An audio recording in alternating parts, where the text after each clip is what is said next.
Hello, hello, hello. How's everybody doing today? Welcome, welcome.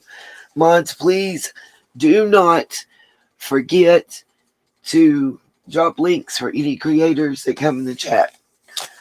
Um, I'm gonna have to go over this information pretty fast, you guys. I do apologize. Can everybody hear me? Can y'all hear me? Give me a 1 in the chat if y'all can hear me. Because I just had to reset everything up. Okay. Thank y'all. My mods, real quick. If one of y'all can go to the RSO list, the name is going to be Nathan Lawson. The last known address and year I remember is Kingsport, Tennessee, and 2017. There is a reason. I just want to bring that picture up and show it again. I had it early on. I have trying to dig through the email to find it, but everybody's making the comments. By the way, I did say 2 a.m. To those of you that said I can't stay up and I've been waiting to see it. Did everybody forget that we fall back today? So that right now it's just 1:52 a.m. Just a heads up. For those that were making the comments they couldn't stay up much longer, that told me though to do it at 2 a.m. It still ain't 2 a.m. So, nanner, boo, boo. Okay, just had to have my fun moment. So, I asked my locals that's been talking to me, I asked y'all to step up and step out. And they did. I'm not going to call the name of one incident because it will identify someone that's talking to me. So I have to leave the year and the person who was unalived out for the moment.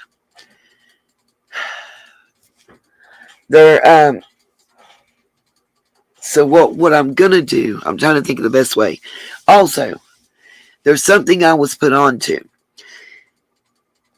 On the AB thing, standing for Aryan Brotherhood, allegedly, Candace, I'm just going to put it out there, was on a creators panel and said something to the effect of Summer was AB before she got gone. If anybody, Dazed, you the clip champ, honey. If somebody can find that clip out there, it's just more supporting evidence for what is being told to me. Now, there's a few things I want to show you guys that also were given to me as supporting evidence. Thank you, Dazed. Appreciate it, my love. If y'all don't check out Dazed, go check Dazed out. She and Smiley have been on fire for Summer and other children. And can't say enough good stuff about them. Personally, they could turn on me tomorrow and say they hate me. I'm still going to look at their channel. I'm still going to send you guys there because in my opinion, they're in it to win it. They're in it for justice for Summer. And that's all I care about. I don't care if another creator likes me, loves me, hates me. It's are they doing, and are they doing it for Summer? Sweet. I know everybody remembers the Jody Sue thing because it was clipped to death where she said she had been knowing AB for a long time. And everybody was like confused, and think, oh, something going on between her. Is there some conspiracy theory or what? And it took the last live stream I had where I was asking my locals to reach out to me and that I would protect your identity. And what I do mean is, listen, the people I have been talking to that are reaching out to me, I don't have their phone numbers. I don't have their names. Have I seen them in person? Yes. Have I met them on my trips to the Rogersville, Kingsport, Unicoi areas? Abso-freaking-lutely. Do I know they reside there and have for a long time? Yes, I do. Do I know they are scared? Absolutely. Do some of them even have family members very close that have been unalived within the last 30 years in the Beach Creek area? Yes, they do. And I have seen proof of that. Now, one of the things that really got me to thinking, and y'all know I've been talking about it, and I want to look at it. Hopefully JLR won't strike me. We're not going to play his audio because his audio is a different commentary than what I'm looking at. I want you guys to look at this road that he rides down. And I want you to see all of what's on each side. Why is that important? Well, I've long told everybody that the area that I live in North Carolina is almost like a carbon copy of the geography, the topography, and the average income levels. You know, when we lost our furniture factories and our hosiery mills, it was a devastating blow to our economy. And we have the same problem here as far as the same families holding power. And it's not always just about dollars and cents that makes the power. Does anybody out there remember when North Carolina had a governor named Beverly Pardue? If you do, there was a huge scandal about pay for play, to paraphrase, where there were people paying for airline fees and hotel rooms and all this, and certain laws were passed that benefited those people. Two of the more prominent families here that own 90% of commercial real estate and private real estate that is at the top echelon. Like we have a lake. You can go as far as Texas, Florida, California, and be in an airport and you see posters. Got clip away days, you know. I have no problem. Like I said, you're not clipping to twist and turn. You're clipping for summer. So I'm down with it. Whatever you do is what you do, babes.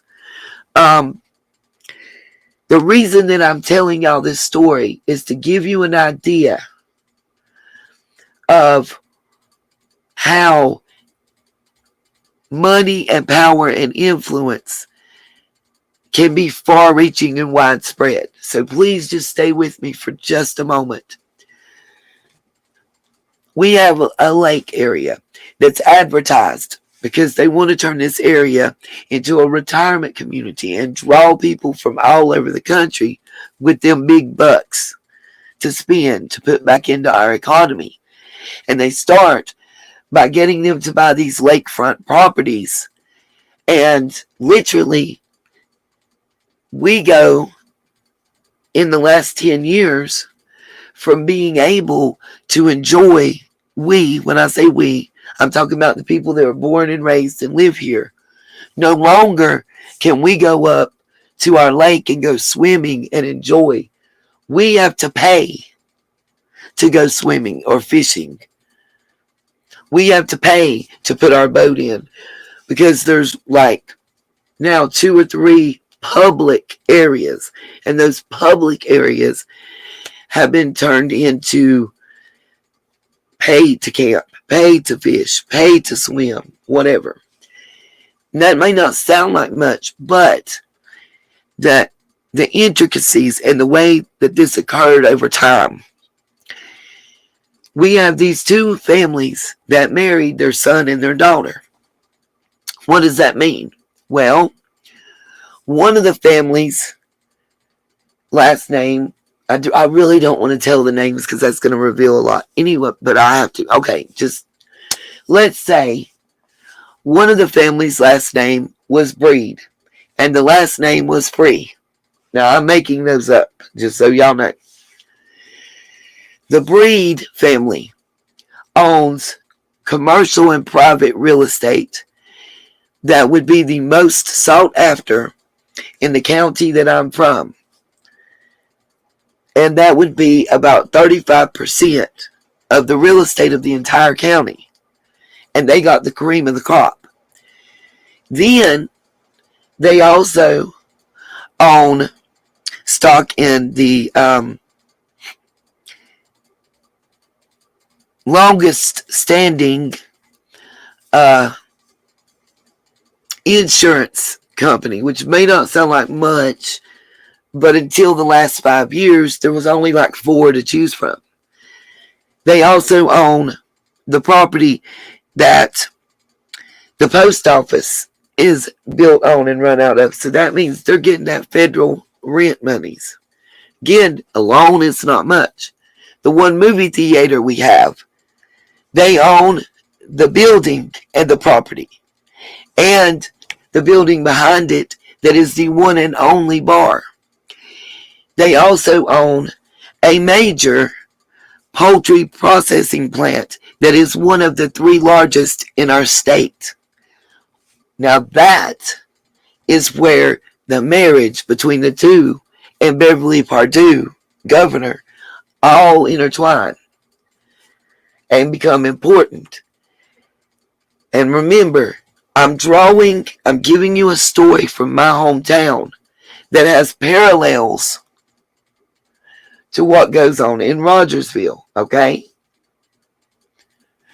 Yeah, right on, just roll with it. There's a reason for it. Because they didn't breed. They had one son. And I swear I think that was an accident. But anyway, so that's the female. That's the female family. And that's just what's known widely. There's a whole lot more commercial properties in the area. But we're talking, by the way, the post office, the movie theater, the one business that is zoned and allowed to operate in the whole county as a bar. So that means all the nightlife in the entire county is right there. Till they purchased it, we didn't have liquor by the drink. And we've only had it for 12 years in this county. There's been bars pop up and get shut down, and you had the brown bag prior to that.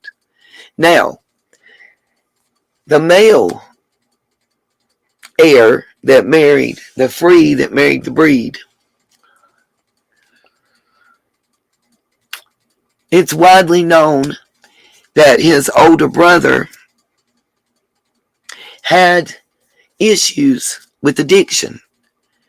And for $500 out of high school, sold his interest in what was then an LLC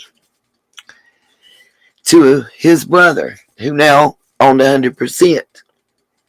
At the time, Beverly Perdue was governor. I need that to stay in the back of your mind through this, and I'm wrapping it up, I promise you guys. So, the Free, what did they own and operate? All of the Exxon and, I always forget the other one, the Exxon and Mobile, Mobile, gas stations in the town. Oh, that's not all. All the Kentucky Fried Chickens, all the Taco Bells. They own the land that the McDonald's is on. They owned one steakhouse, one barbecue joint that they now own the other barbecue joint. The steakhouse is closed. They own the land that Longhorn rents. They also branched out into the next county to buy the Hook and Anchor and the Countryside Barbecue Place, as well as the Mexican restaurant. And these are all franchises that they own. Smiley, don't you leave until I am able to make my announcement that I'm going to make in a minute. Now, this may not sound like much to somebody, but when you want to work at either an Exxon, a Colonel's Pantry, or a Mobile gas station, or a Taco Bell, a KFC, and there's more that I'm forgetting. Let me say this. That's just like the tip of the iceberg. And please don't think these people are not investing. They are running 401ks for every employee that they have. They're good to their employees because they won't keep that gravy train going. I know they do. They live in a part of our town that's called Riverside Drive. The name fits the area. It is a 6-block area in our county, which is very large. My county is probably equal in size to Iredell County in North Carolina, to just give you a size of land, not of people. The free that married the breed. 1 out of every 3 persons that lived in this county worked for the gentleman with the last name I'm saying of Free. At the time, Beverly Pardue was governor. When the marriage took place, that changed to 1 out of every 2 persons in the county worked for one of those 2 families. Until it was widely known that Pacific Islanders and other illegal nationals were being brought in to our county by busloads to work at the poultry plant.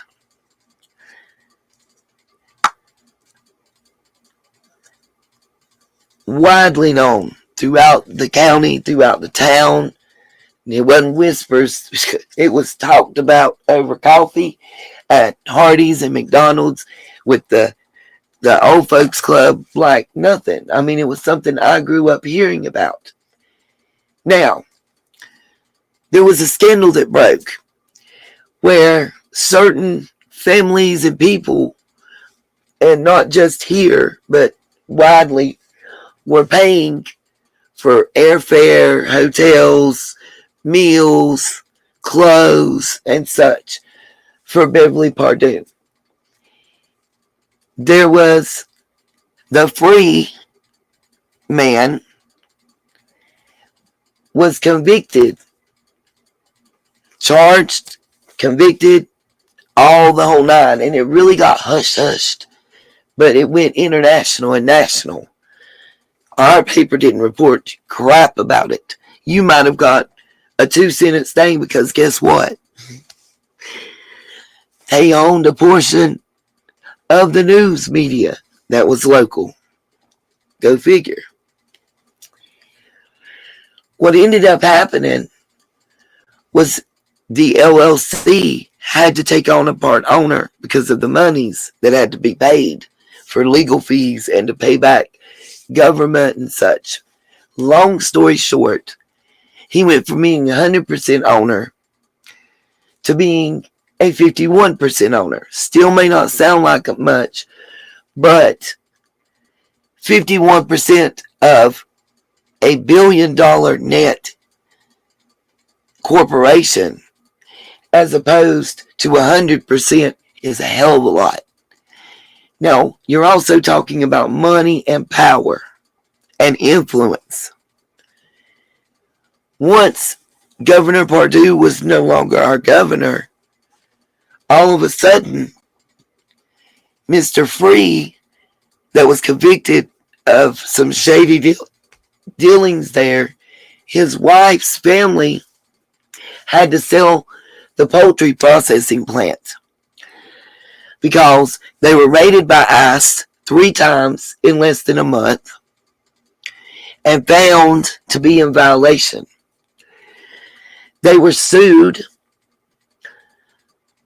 because workers were being handed the pins and poise pads, allegedly, on the cutting line because they weren't allowed to leave to go to the bathroom unless it was their break times.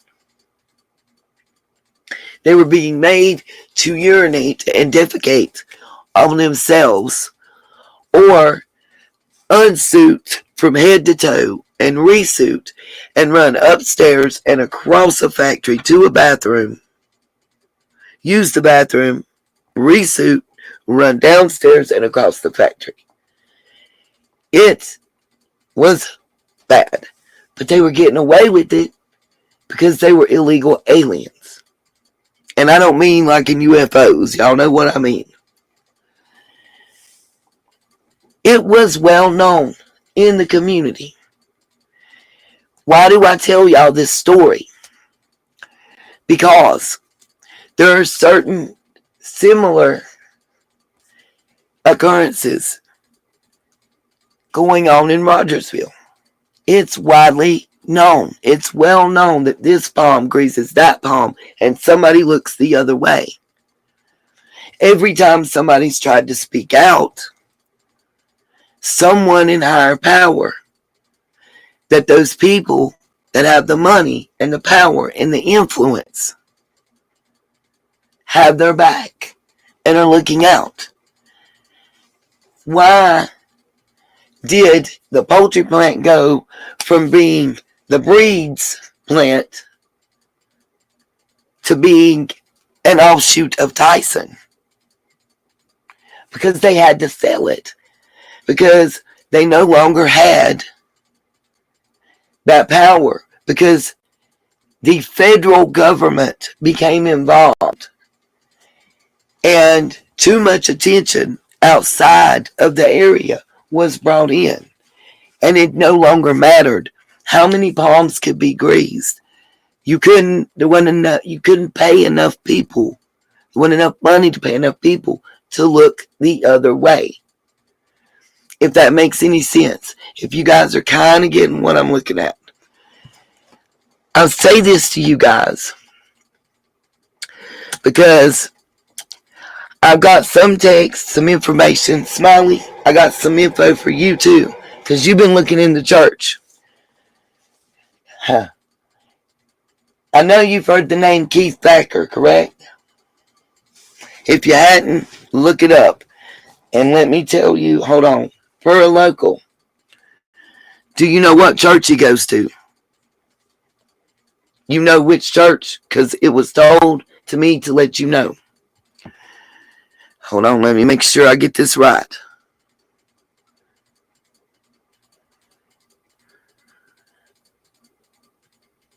Oh, well, I got you.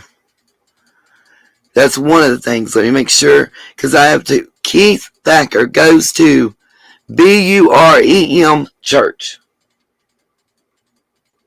I was told to pass that along to you and any other creator that's looking into the church aspect.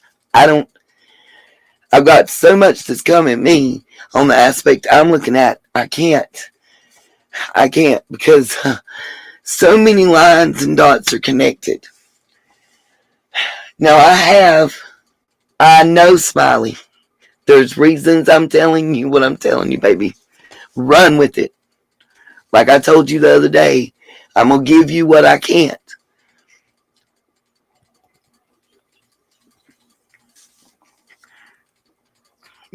I know, Smiley. I know. I asked and I received.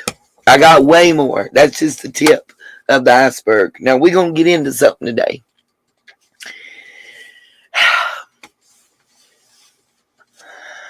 Yeah, it sure does, Dazed. I'm trying to decide where I want to start, you guys.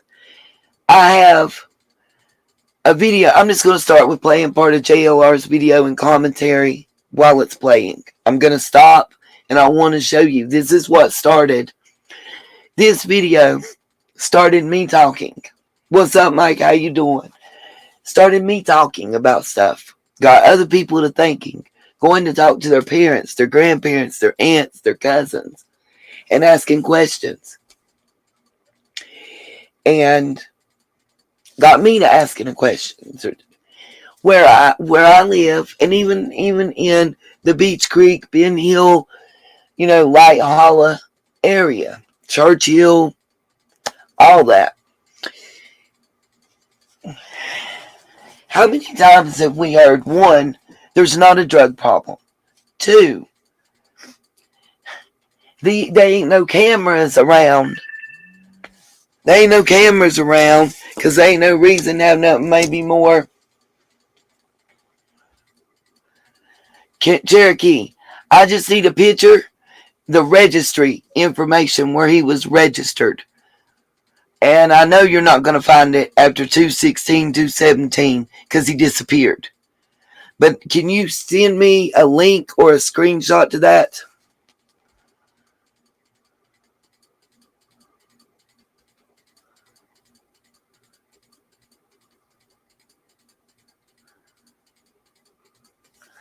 Mike, here I welcome everybody's thoughts. I haven't covered the Delphi case, and I just don't feel I know enough about it to give thoughts and opinions and commentary.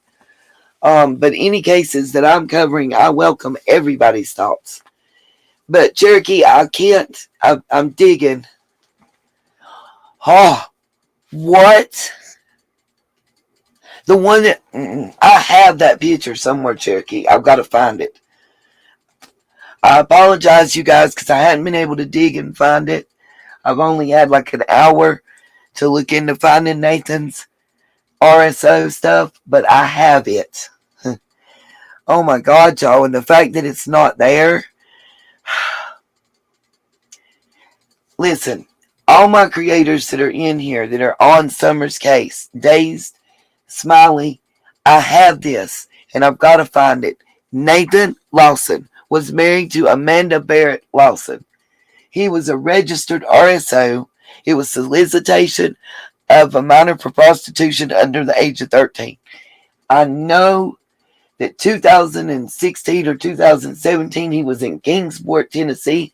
That was his last registration address. Possibly Cherokee. If I see it, I'll know it. I'm pretty sure it's on my Patreon account. I just have to dig and find it.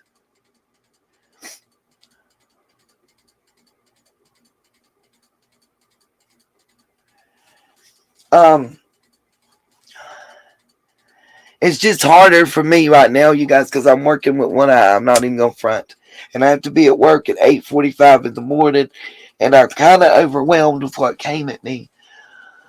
But just the JSB, just the loaf thing. And we were all like, what is she meaning? She's on AB. And we're all thinking Tiffany AB.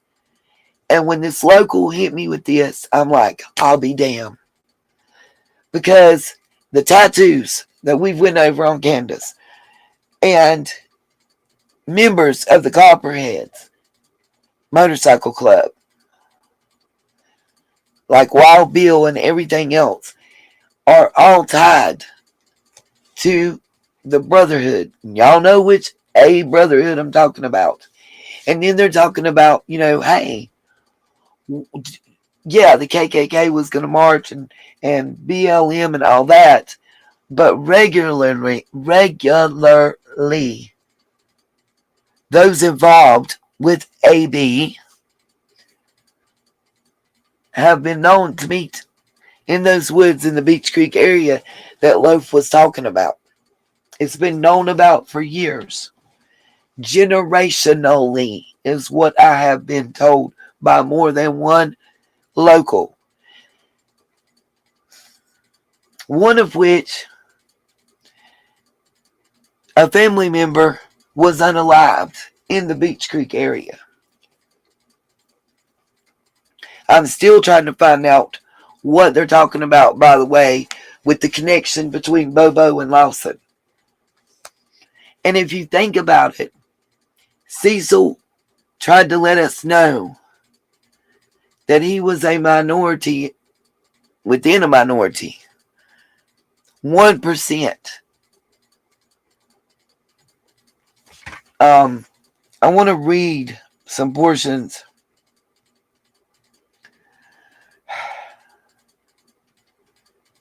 There's also something that I was told to check into about a hanging in Hawkins County Jail. Yeah, just roll with it. And I was shown news articles where someone who was a leader of a gang within the jail system was busted for operating the methamphetamine rings who has ties to AB.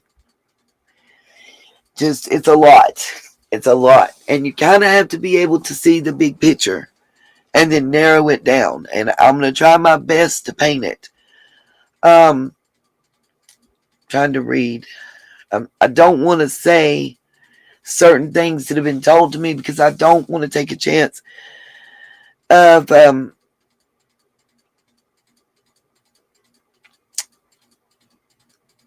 this person or persons being identified. I don't want them in danger.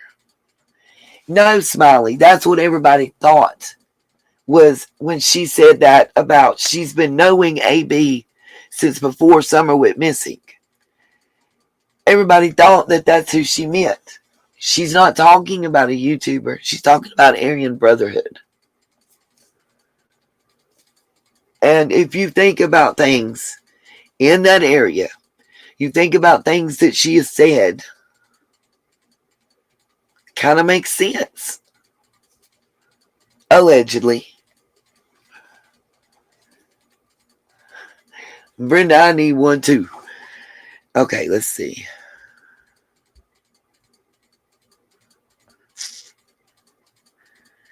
And this is also the person that says, if you look, I'm trying to paraphrase some stuff.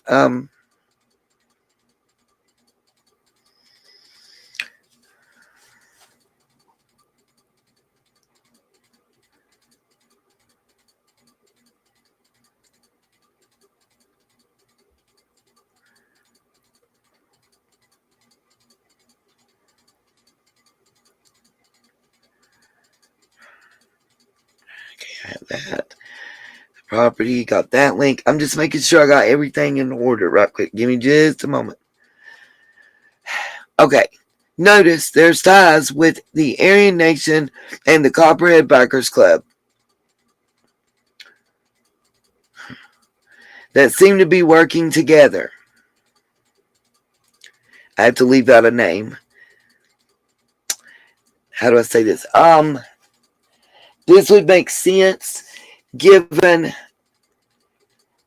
certain two cousins and a third individual that worked with them in a pizza parlor a while back that has a last name. I didn't either, was his. I didn't either. But knowing them doesn't mean you're an accepted part of them.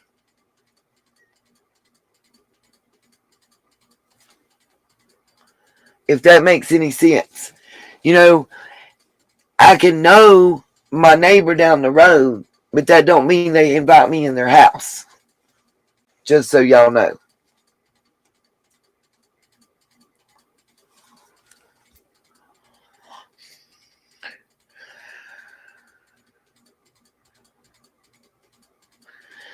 They said, do you remember JSB saying she has known AB from before Summer was reported missing? That is actually meant Aryan Brotherhood. Remember when Dawn said something to Cher about needing Cher's dad's help or something of that nature? He wasn't out of jail at that time. Could it have been Aryan Brotherhood related? She is You are correct, Daisy. Oh, yes. RL allegedly is protected by them as well. Maybe it's not tied to the Masons, but a group of Aryans that are within the Masons.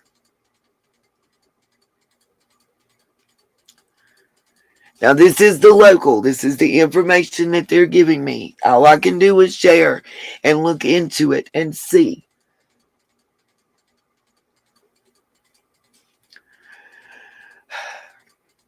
Let's see. Hold on. By the way, the KRUMPE was an officer for either Sullivan or Hawkins County. Okay. Now, I'm going to go to something else. Lay that to the left for a second. I've got it queued up. I'm going to share. We're going to look at JLR's video, and I'm going to point some things out. It's the one where allegedly Candace's truck was spotted. Now, that's not what I'm talking about, so I'm not going to play his commentary. I'm going to mute his video.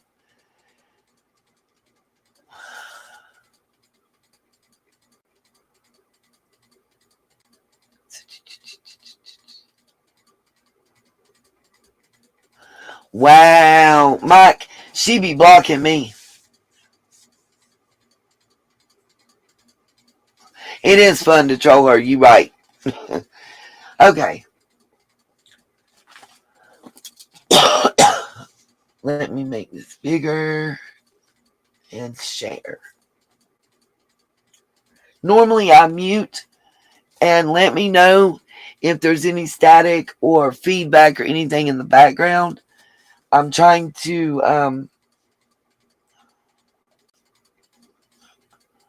show y'all this and put my commentary, because like I said, what JOR is talking about is that neighbors said that they saw the truck and all that on June the 15th driving on Light Hollow Road, and that's where he's going to be in the portion of the video I'm showing. But as transformative content and freedom of information and all that, what I'm talking about is something different. I just need to show you guys the surrounding areas, and when we get there, one specific thing. Oh, Mike, I would have been scared. She held me backstage. She didn't want to talk to me. Okay. So as y'all can see, I'm starting, it's like a 10-minute video, and I'm starting a minute and a half in, simply because the preface and the end of his part and some of the middle is not the part. You'll see. Just bear with me. I'm trying to put it out the best way I can, okay? Let me take the closed captioning off, because again, that part's not important. I love the fact that he does have Summer's picture there. Light Hollow Road. Light Hollow Road. Okay. Let me know if there's an echo or anything, guys. Now, what you'll see is he stops right there. Let me go back just a little bit.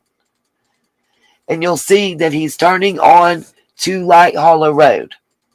That's the important part of this part right there. I want y'all to see. Well, hold on. I can't. Yeah, Light Hollow Road. Sorry, you guys. I'm working one-eyed. And it's weird, to say the least. You'll see JLR is turning on Light Hollow Road. As I remember, when you leave Ben Hill, I'm trying to remember if it's heading back towards Kingsport or the other direction. But when you leave Ben Hill and you go in the direction of Light Hollow Road, I believe it is the next road on the right. It is literally like one holler over from Ben Hill off of Beach Creek. If I'm wrong, y'all please correct me, because I'm human and I screw up and I make mistakes. But I want y'all to look at the terrain. I want y'all to look at the value of the residents in those areas, especially when we get to a specific one.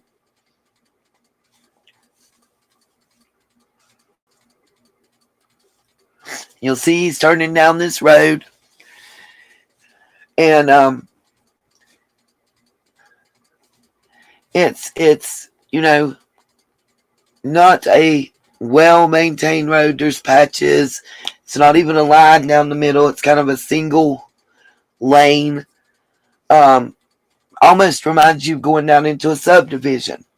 There's a lot of land. Some been cleared, some hasn't. You'll see a lot of terrain similar to the terrain around the Wells residence. I don't think you will either, Dazed. I've used his stuff before.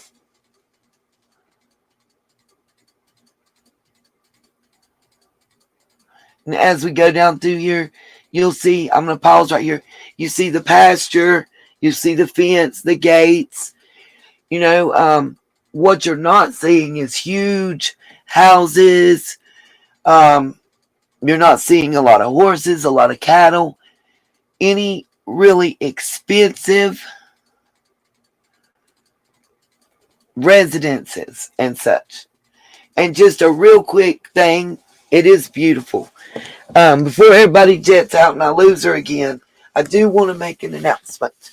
My sunshine of the month for the month of November is none other than Smiley Stories World. I want to give it up to her and everything that she has done, all the chances that she has taken, all of putting herself, her health, her well-being on the line for nobody but Summer.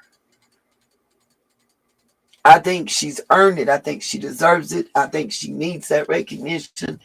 And my heart goes out to her because all she's done is trying to get justice for Summer. I mean, she got a letter talking junk to her from Hawkins County. She done had a Molotov cocktail thrown in her yard and the neighbor's yard. Some crazy phone calls. And that's just the beginning. And she's still not giving up. She done had people talk crap to her at multiple jails. Stood up to the sheriff at Granger County and told him she wasn't scared of him. And still, nobody can tell us where's Brandon Lawson. And that's another thing. But everybody, show Smiley some love. She's a long-time sunshine. From way back since Summer went missing, Smiley's been here on our channel and showed nothing but love and kindness and respect, and we're going to show it back. Thank you, Smiley. Thank you from Summer, Smiley. Thank you from all the children in the Hawkins County, Sullivan County, Greene County, and Washington County areas. Thank you. Yeah, where are Brandon and Don? They somewhere playing poker together? Okay. Oh, God. The connotations of that. Okay. Sorry about my voice, too, guys. Let's keep this going because I want to get on down. I do want y'all to look at the residences here and remember that in all the areas when we're talking about Summer being missing, that they have, as we know, only found maybe 2 or 3 Ring cameras. I want y'all to keep that in the back of your mind. And I want y'all to also remember Loaf talking about Jerry. Don't forget that. See this barn structure and the structures around it, sheds, whatever you want to call them, and how they're absolutely don't look inhabitable or lived in.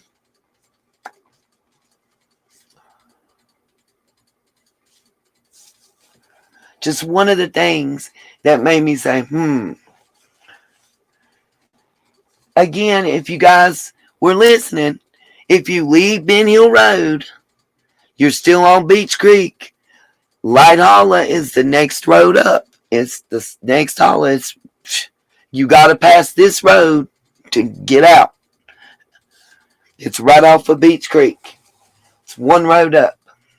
JLR tells you that in the beginning of this video, so go check this video out in its entirety with his commentary.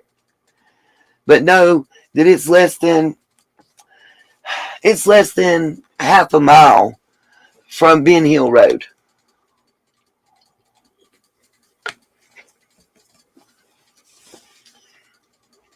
You see here's one of the residences that he's showing you going down the road. Nothing's wrong with it. It's a mobile home. It's been fixed up. It's, got a garage. But again, it's not no 3-story mansion or nothing.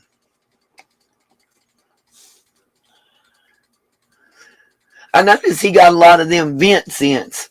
Sorry, there's like 2 in every vent in his car. For some reason, that struck me funny just now. Now we're going to go on down through here. Here's another shed area. Now, by the way, again, this is less than a mile from Ben Hill Road. Why am I bringing that up and pointing that out again? Because this is in Sullivan County. I don't know if I told y'all that, so let me repeat that. Light Holla Road is less than a mile up the hill from Ben Hill, off of Beach Creek, but it is in Sullivan County. Okay, got you, Cherokee. I think I can get a picture of something else right quick. I sure have outdoorsy life. In a minute, JLR is going to get out and walk around this property here as an example, because what he's talking about is totally different than what I'm talking about. So definitely go check out his video with his audio and commentary. Because even though it's the same view, you're going to get a total different thing that he's talking about, okay? Right, just roll with it. That part.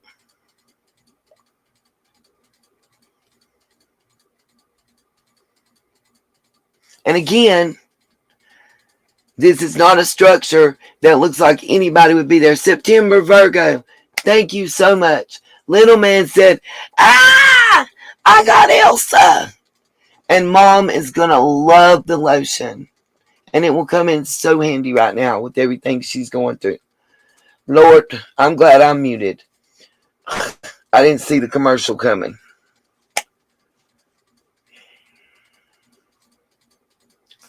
Sorry, y'all. I can't skip it. Okay. I need to get on down the road so we can get to the point. Thank you, Cherokee. 2.6 miles from Ben Hill Road, according to Google Maps. And it is in Sullivan County. Look at the terrain. Look at the area. By the way, allegedly, Candace drove down this road at 3:45 p.m. on June the 15th, 2021.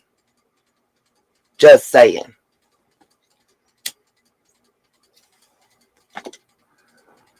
And JLR's video was talking about that and what he was told. So I say go check it out if you've not seen it. When we get down here where the road dead ends on a property, you're going to see what really drew my attention. I see Leroy Kudzu, and it is beautiful. The area is gorgeous. It's beautiful. But it's not very heavily populated. There's not what looks to be a lot of fancy equipment or animals or something worth a lot of money. And there's a reason that I am alluding to this. When we get to a certain point, I will be playing what he's saying, simply because he reads names on mailboxes and it's important to what I'm talking about right now. I'm glad I do. Scuba, my eye is healing. Um, we got some good news about Mom tonight. For the first time, her hand responded to some stimuli, which is like winning the lottery right now. You'll see this home, this residence over here on the left with their barn and shed, whatever you call it. It's beautiful, beautiful area. You know, simply gorgeous.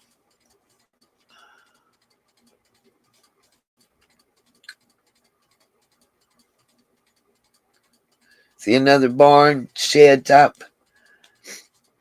And then I believe those are chicken coops. May be wrong. That's just my opinion.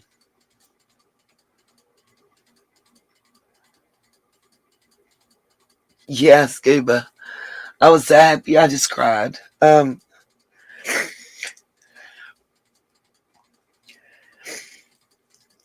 We're looking at, we were told today, at least 2 months before they feel that she'll be strong enough to have one of the surgeries she needs, and that is if, absolutely, Kay, absolutely, absolutely, dark witch was lifted by God, and I put that in everything.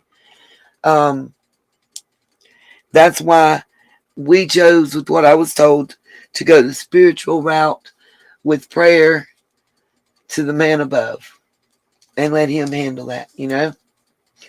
And I appreciate the prayers from me, Mom, and my son, because it's still precarious, but we're working, you know. All that rain's a coming. Okay, and I said play. There it goes. This house, you'll see the little playhouse. Now this is a beautiful 2-story home right there. Gorgeous, gorgeous home.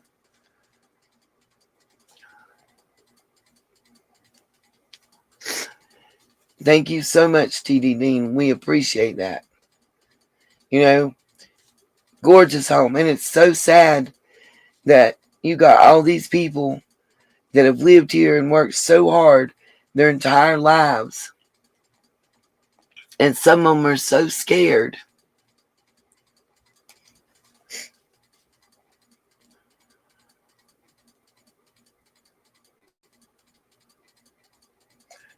Afraid to let their children play in the yard. And well, y'all keep those prayers coming, Scuba, because I do believe it's working.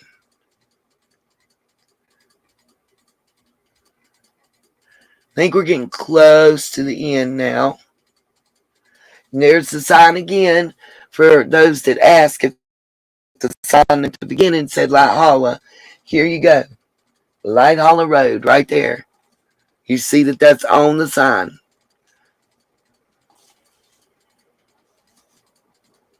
Give me just a second. I got to go right click and see what little man's doing.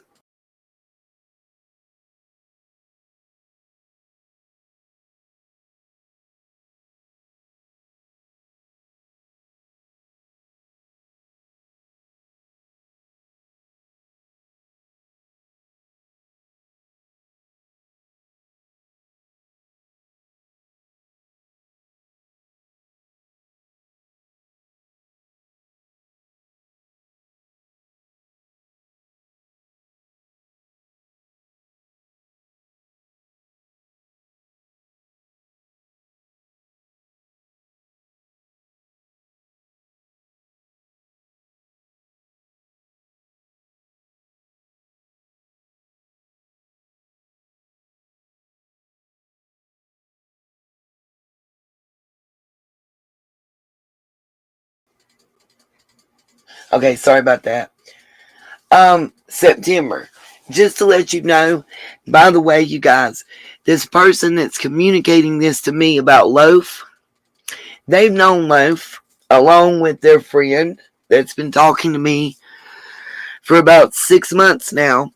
They've known Loaf since middle school and high school. One middle school, one high school. So, one person's known her since they were 13, 14 years old. The other person has known her since they were 15. They know her and her family. And though, just like, let me try to explain something for these people who said to me that the Aryan Brotherhood are not going to have snitches.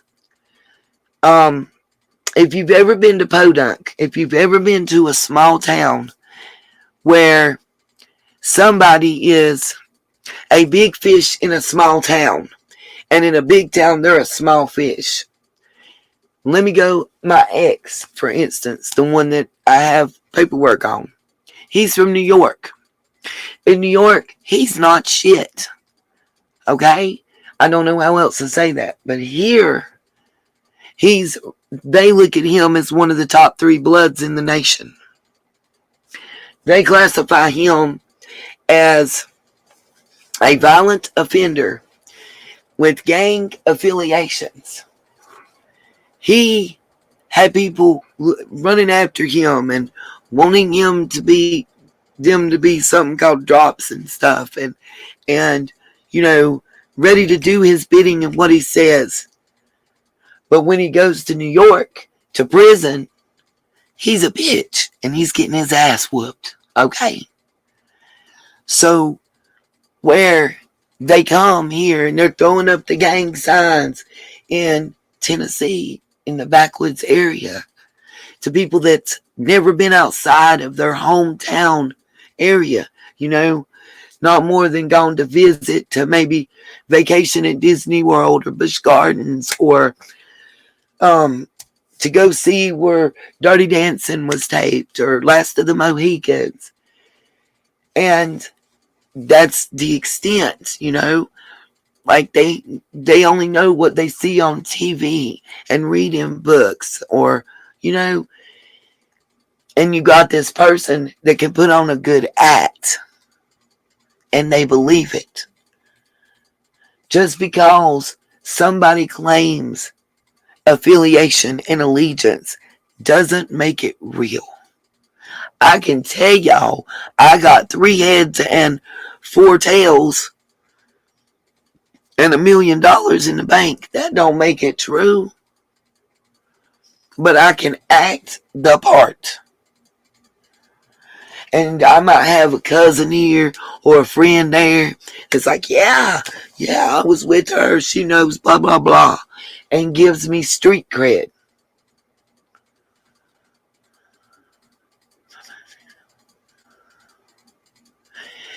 September, I think I might have something about that coming up.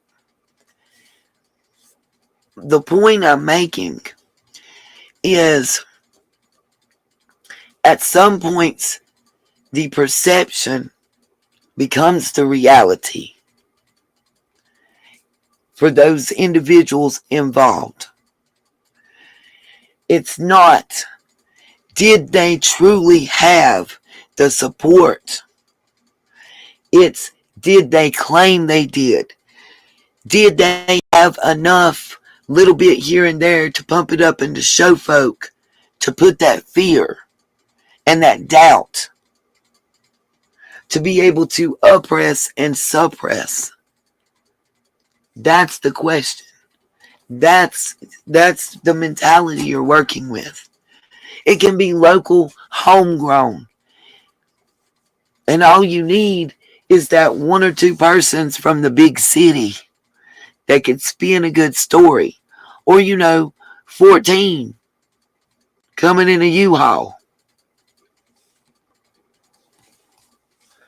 All you need is the ability to acquire that substances that alter the mind to where they're not able to reason and think like you and I.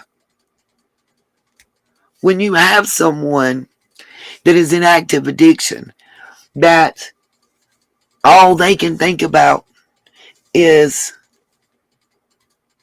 not having that pain and that desire and that knowing, and they got to put that balm and that salve on, they'll believe it. Right on, September.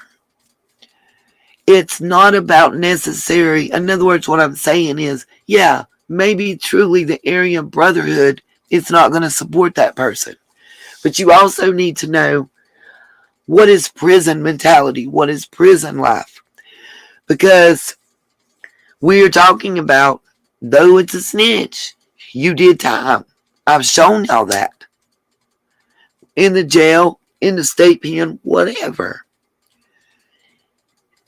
9 out of 10 people that I know of, that I've spoken to, and I have done a lot of interviews with inmates for previous articles and stories that I wrote, especially concerning Bloods and Crips. When you go into jail, depending on where you're at, like, I'm going to say Texas because I know we got Sassy and Cherokee in here that's in Tejas.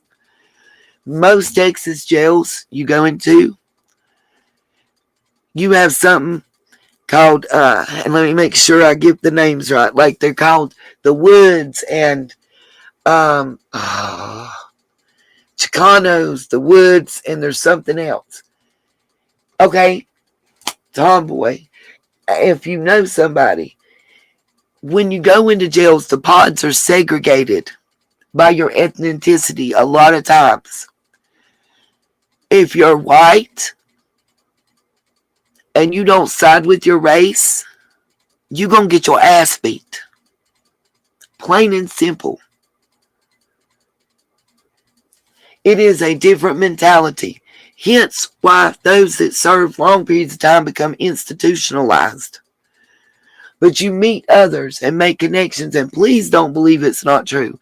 Those who don't want to turn their lives around, those who have no intention of doing anything different once they get out of jail, they meet somebody.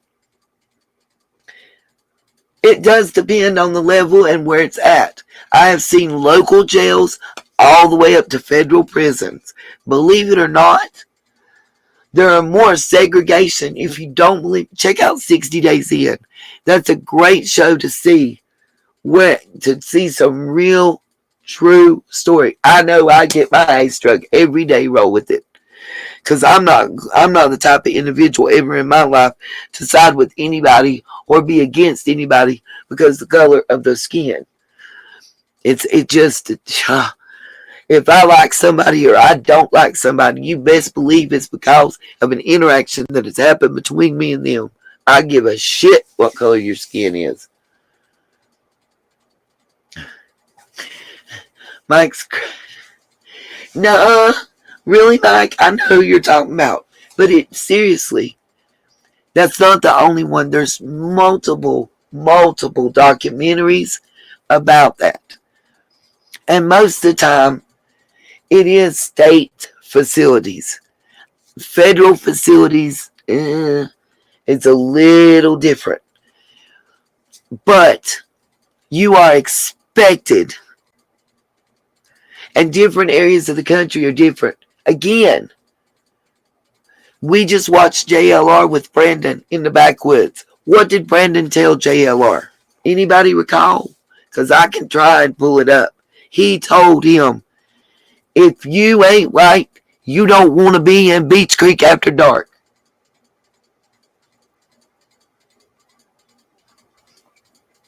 What does that tell you? What does that tell you?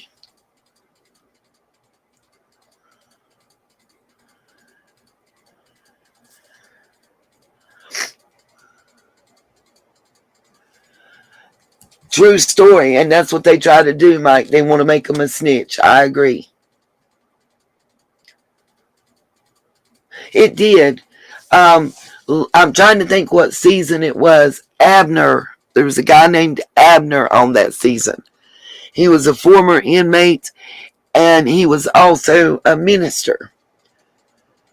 But seriously,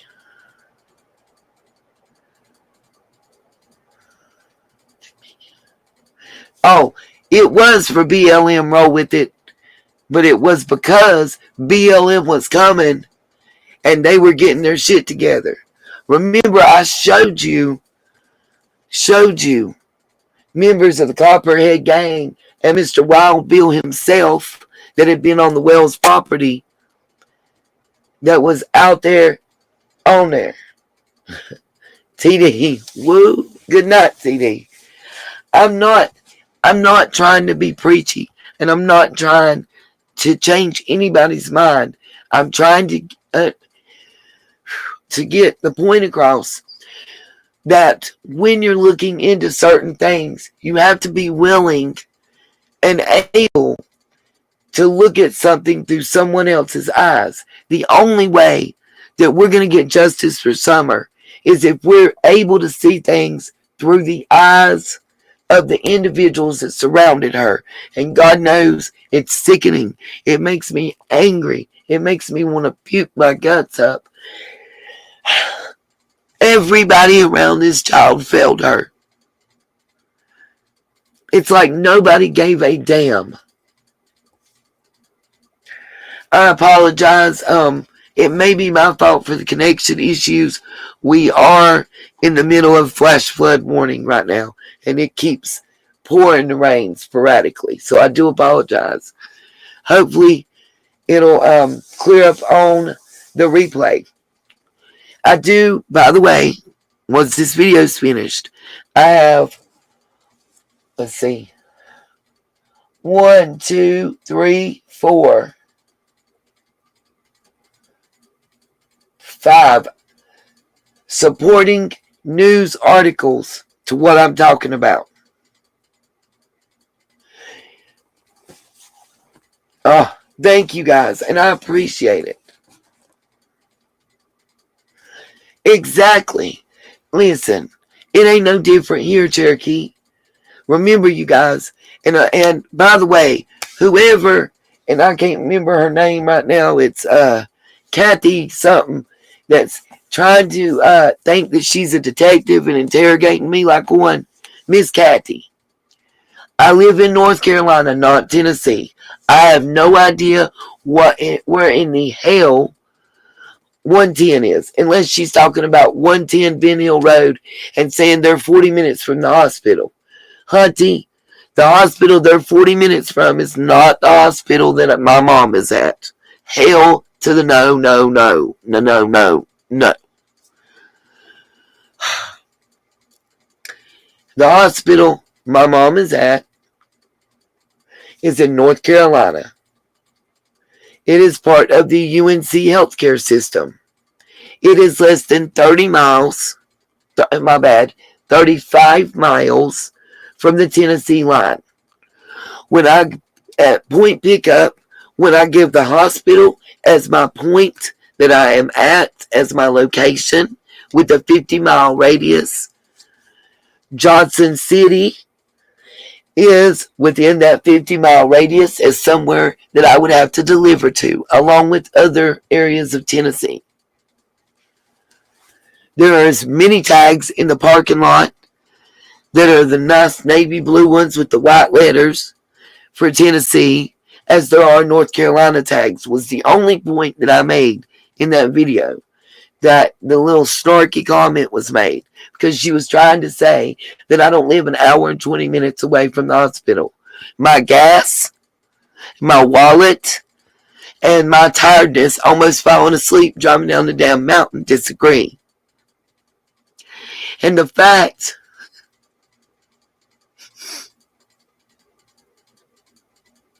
that somebody, I don't know how you think that I done fucked up my eye and showed it to you guys on camera and in pictures, and it's fake. And I don't know who in hell would make up that their parent almost lost her life and has been in a struggle to keep in a heap of fight that has shown me a strength that I admire. We might have had and still have our problems, but I got to say this because throughout this event, as it's been called by many doctors, the one thing that I want to say is I am in admiration and awe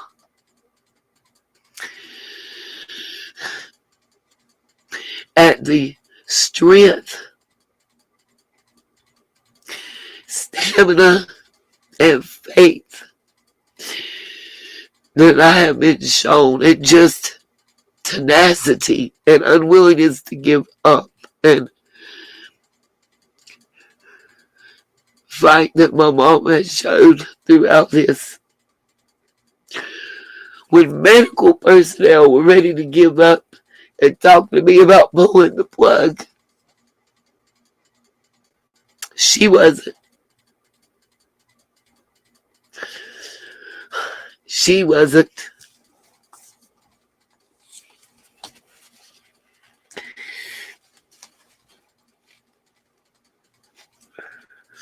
And faith and belief in a higher power, along with in yourself, and having something to fight for, are very important that I have learned throughout this. And if there's one message that I can put through, actually two, that I think what myself and my family have been through in the past, I'll just say month, because you lose track of days, you lose track of time, you don't know if it's Tuesday or Friday and day or night sometimes. But if you hold steady to your faith and you refuse to give in or give up and believe in your creator, and I don't mean YouTube creator, I mean the man upstairs creator, whomever that is for you. There's no judgment here on that at all. Understand that. It's not at all where I'm coming from. And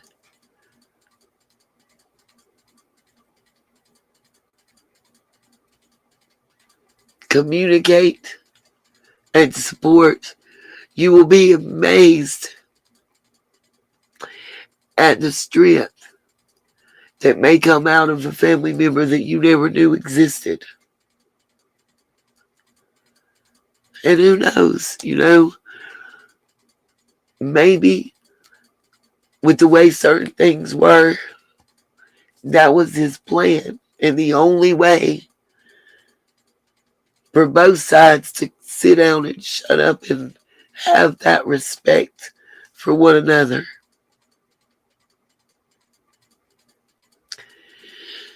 But if I, as a woman, can have half of that strength and faith, there's nobody and nothing that can stop me.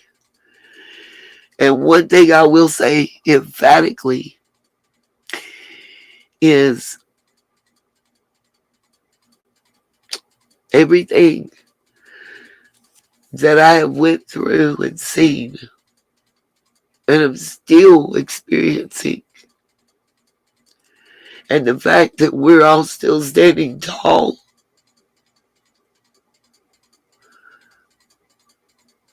and fighting with a smile every day, with hope and faith, is a testament to what human beings can do and changes in relationships that can be afforded. Those of you that really know exactly what I'm talking about, because just like the recovery that's yet to come, it's a long, hard fought battle. And you got to be willing to be all in. All in. No hesitation, no doubt.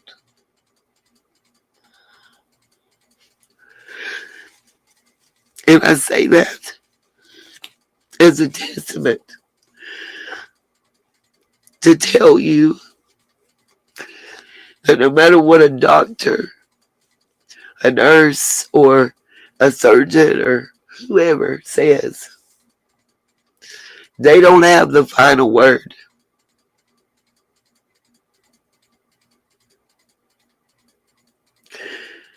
And remember that, and stay strong to your faith and your beliefs, and fight until he tells you it's time to let go. He tells you it's time to say goodbye. Because what I haven't said that's really important, and one thing is, yeah, have advanced directives, but set parameters. Because if I'd listened to them, there wouldn't have been 3 or 4 days on a ventilator, and we wouldn't be having this discussion right now. Period. There's a whole lot that I haven't talked about and I haven't said, and I'm not, because I made promises, and there's a lot of dignity involved. But what I am telling you, and I need to say, it's on my heart to speak about,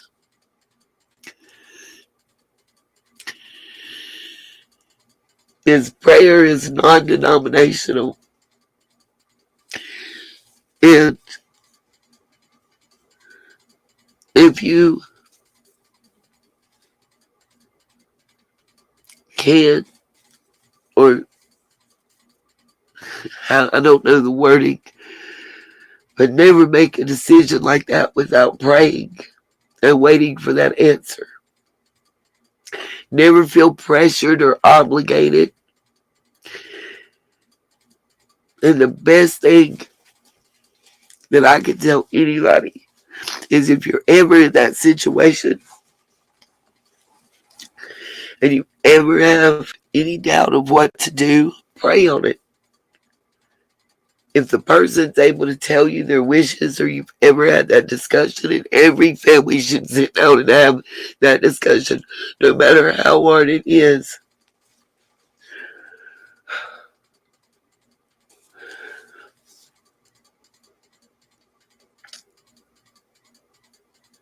As long as your heart's in the right place and you're following your faith, and you know that the choices you're making are what you truly believe that person wants you to do, you can't go wrong. Don't let others' opinions or outside family members come in and try to bully you or take control. Because just like they wasn't there last month or last year, they're not going to be there next week or next month or next year. And if you're the one that has to make a choice and a decision,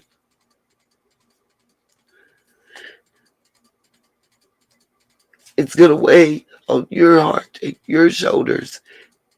And you have to live with it day in and day out. Nobody can make those choices for you.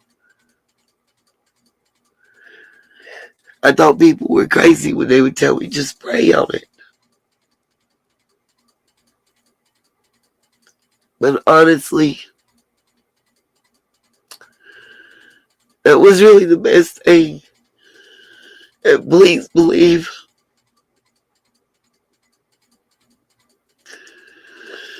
so many times I have hit my knees in prayer. Some of them just begging, please don't let me fall asleep driving. Please let me make it through the next 12 hours. Please let me make the right choice. Please don't let me lose my eye until I know it is handled.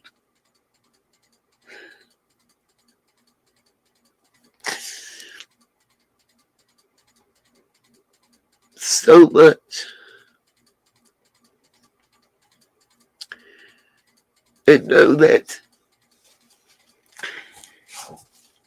in a blink of an eye, literally in a blink of an eye, less than 5 seconds, myself and at least 4 family members, count myself, 1, 2, 3, 4, 5, count myself, within 5 seconds, 5 people's lives were irrevocably changed forever.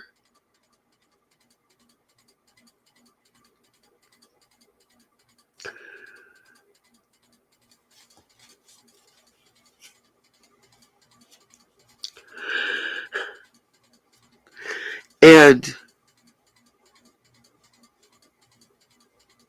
I am compiling some information that should interest each and every one of you about our healthcare system and proof of what I'm talking about with that.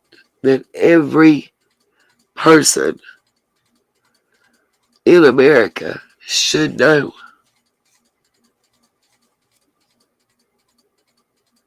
That I had no clue about. Like the changes, and you can't run a hospital and a doctor's office like a corporation. Just like you can't run a church like a corporation. You can't. Not and be real. Not and do the right thing. It's not possible. Corporations have no feelings. They have no heart. They have no ability to differentiate between different circumstances. Period. Sorry, guys, that I've gotten off track. I'm going to mute myself for a moment because we are getting to the portion that I wanted to play of JLR. So I will be pausing it to give commentary at this point. We are just stopped at the sign towards the end. But I wanted to reiterate that we are on Light Hollow Road. I'm sorry for the little preaching sermon. I'm sorry for getting off base. But something was laid on my heart. And apparently there's somebody out there that needs to hear what I said.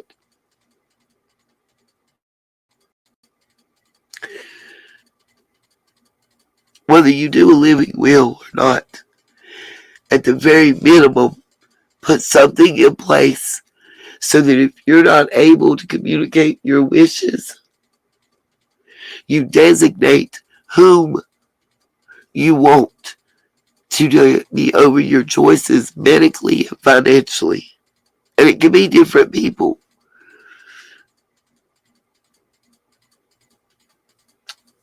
But do that so that nobody has the ability to hurt and to stress out those you love even more. Protect yourself and those you love. And you don't need, trust and believe it's not about how much money's in the bank and what I'm talking about.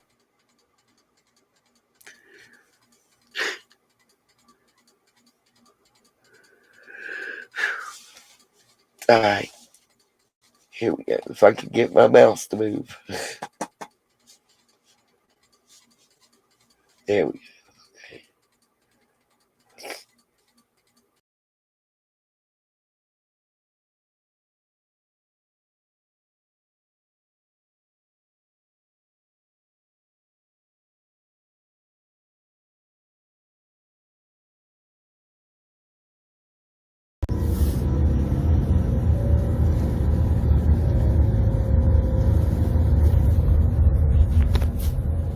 See how far this goes.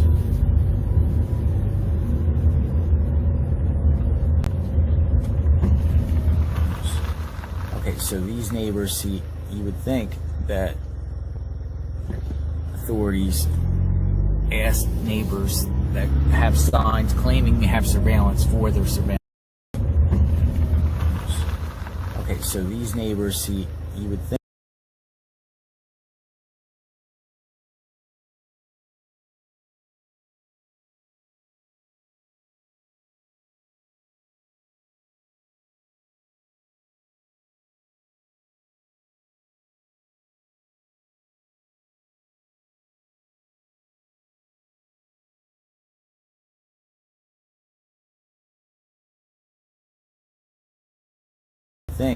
that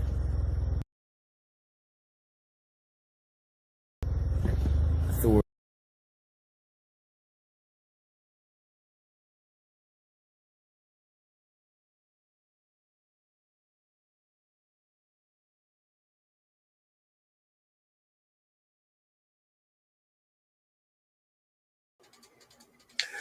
Cherokee, I fully understand that it wasn't my child,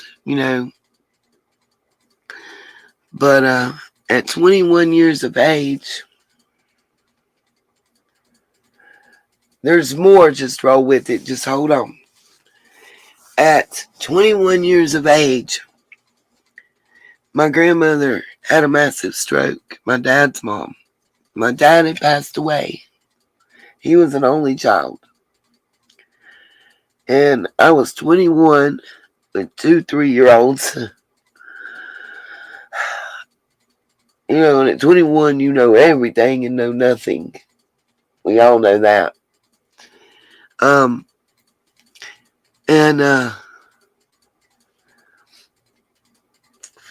my grandmother had a massive stroke, went into a coma the next day and never woke up. 8 weeks later, decisions had to be made. We ended up burying her on my birthday.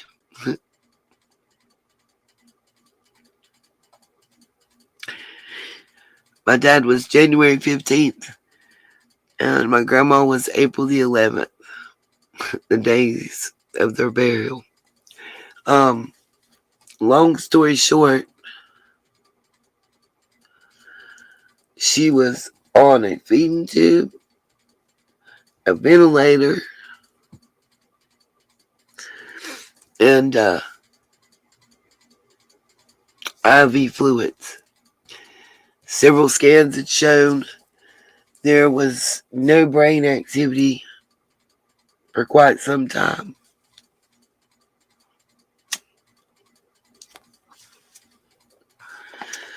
Technically, I didn't make the choice, but I made the choice, if that makes sense.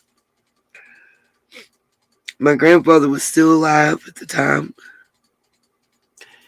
and they told him he had to make a choice.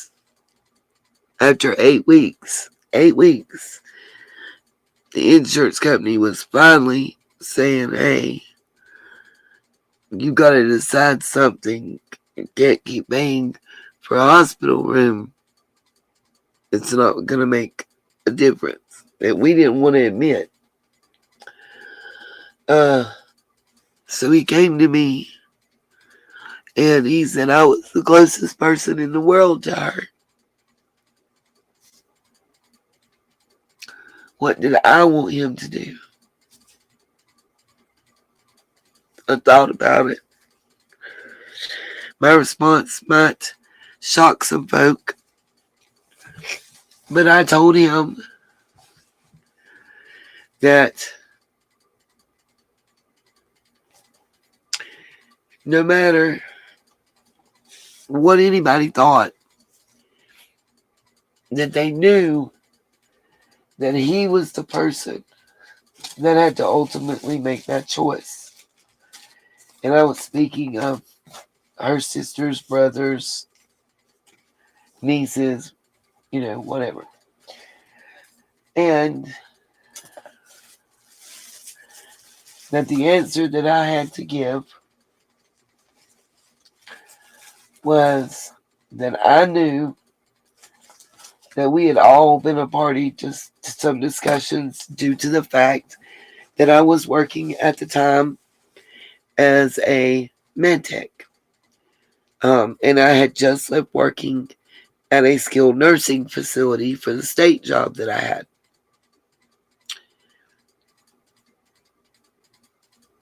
And that whatever decision or choice he made, whether I agreed or disagreed, I would never speak out about it. I would support his decision unequivocally because I knew no matter what choice that he made, it was not going to be easy. And I didn't have to go to sleep and wake up, with that on my mind and in my heart.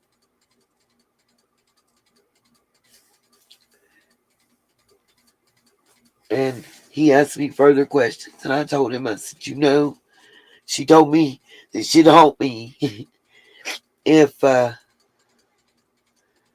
she was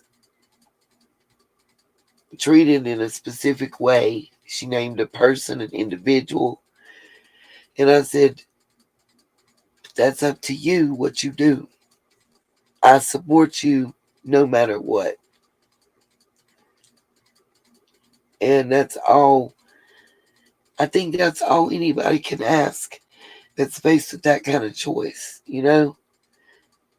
is support that person you love. Don't make them hurt or feel guilt because they're going to go through enough on their own. I promise you, no matter what choice they make, there's no winner in those situations at all. Now, let's go back to the video for a moment because it's so much easier to talk about. This is the first sign about closed circuit cameras that he comes up on. That's not what he's looking for in this video. And another question is, how many times have we been told by Ronnie and TBI in Hawkins County that this is a poor community that don't have a lot of cameras? And there's a difference in going to Amazon and buying a Ring camera and those little square cameras and having a closed circuit camera system. Two totally different things. A closed circuit camera system is you've got cameras wired together with a screen that you can watch all of them in real time or have, whether it's flash drives, DVDs, whatever they download to and save. You could pull up dates and times in the past and go back and rewind it, play them slow, play them fast, whatever. You have multiple camera angles. Usually you see that in a business like a Walmart or, your Hardee's or McDonald's or Dollar General or the bank. Your banks have closed circuit cameras. Not your mobile home on the hill and your barn down here and your shed. Just saying. Those closed circuit camera systems, if you have a real one and a real setup, are quite expensive. What is it that you're protecting? I'm just saying. Let's continue to see the rest. And don't forget, if you can, support. It would be greatly appreciated at this time. Till I get my first paycheck this coming Thursday. Thank God I don't have to wait a week. Thank you for pickup. I'm averaging $54 a day just in gas. So any support is greatly appreciated. Thank you guys, and let's go on with the rest. As far as whose place this is, if you guys just be patient, JLR will tell you. He's going to read you the mailboxes.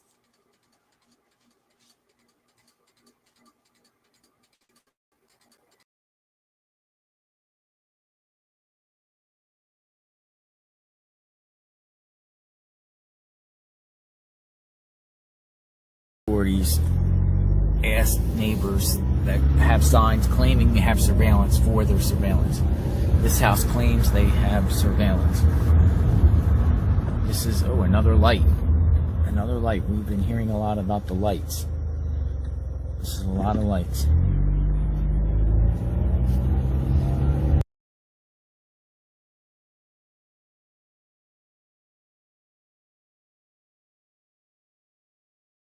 Another light. Another light. We've been hearing a lot about the lights.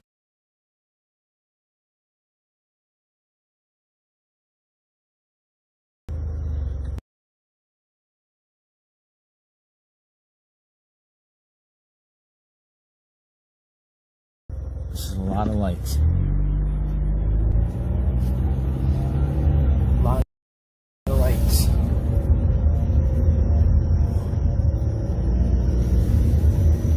In the area.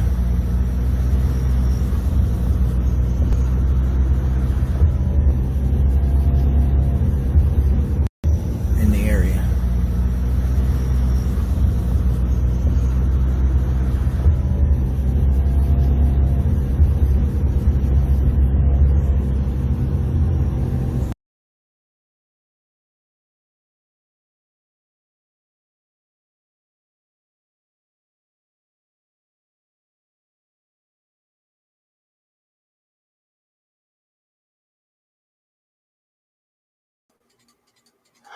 Agreed, Lisa. My family owns a junkyard in the area.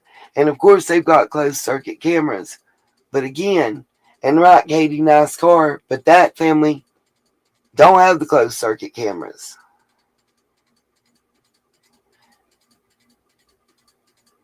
Lots of lights in that area. Absolutely, Beverly. Again, my point is to look at the residences. You know, I've heard people make comments in the past about seeing a, $60,000, $75,000 car parked at a $30,000 house and piece of land.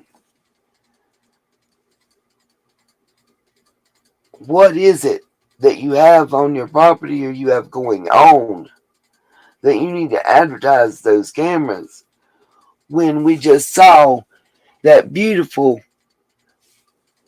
two-story home with the wraparound porches and the nice fancy barn and the playhouse and no closed circuit cameras? But you got a short single wide. Just pay attention to what's coming up. Right on, Beverly. It's what it seems. Absolutely. Let's get down here and let you see the next set of them.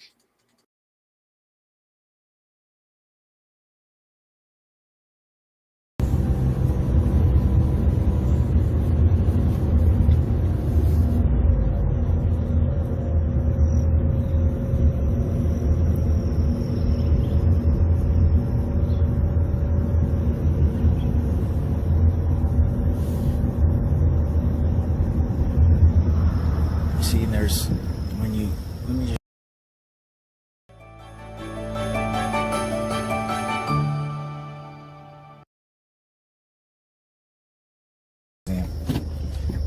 someone was going to get rid of a body, you would come back on one of these back roads. You see? So it just, I mean, there is a sign that says private authorities.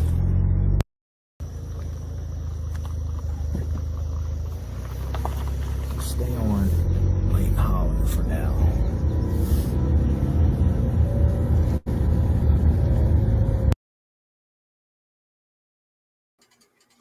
In reality, y'all, I don't think it's collard greens.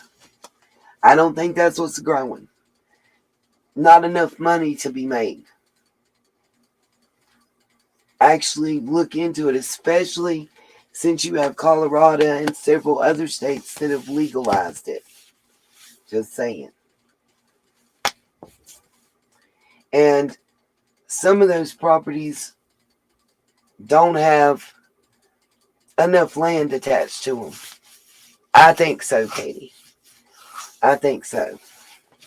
And I think that, or think about the alleged shows right on Beverly Vineyard cooking, and not in Grandma's kitchen. As well as think about some of the shows. And one of them allegedly occurred in a barn.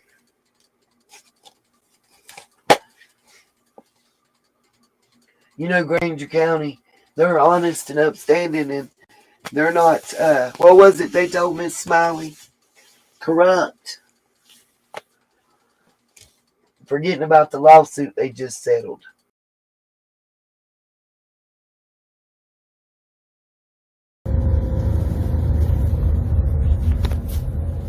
See how far this goes.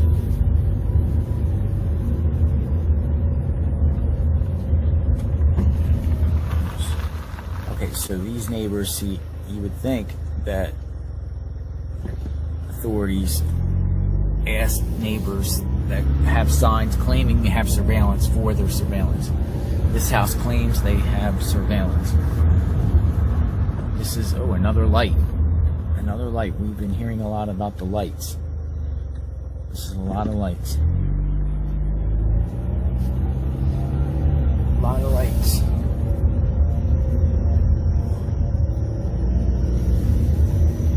In the area.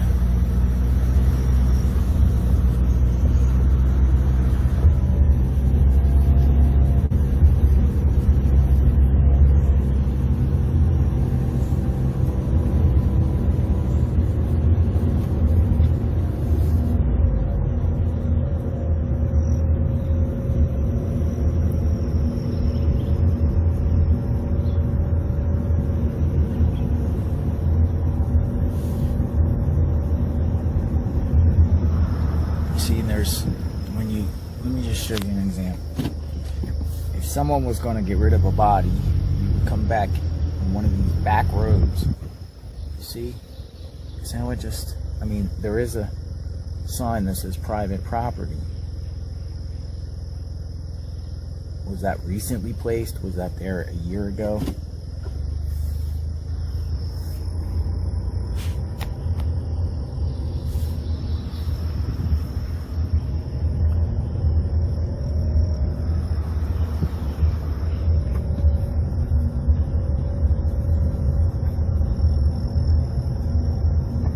Another old shed, 785.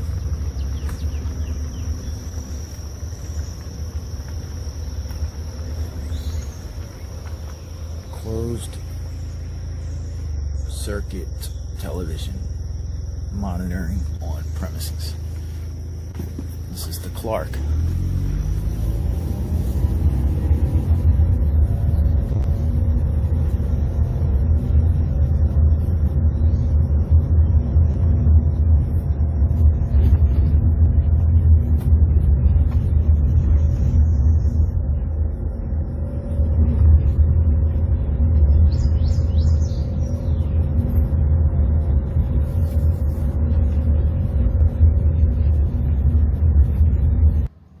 So Summer Wells is missing. Where is she?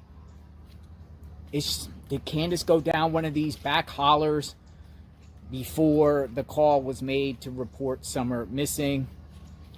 A lot of unknowns. Not going to give up. Keep bringing awareness to this case. We are Summer's Army. We care. We want answers. We want accountability. We want justice for Summer Wells. If you have any credible information about the whereabouts of Summer Wells, contact the Tennessee Bureau of Investigation. I will leave my email in the description of this video. If you have any tips or information you want to share, you're a local, you're a resident, and you want to, give some information,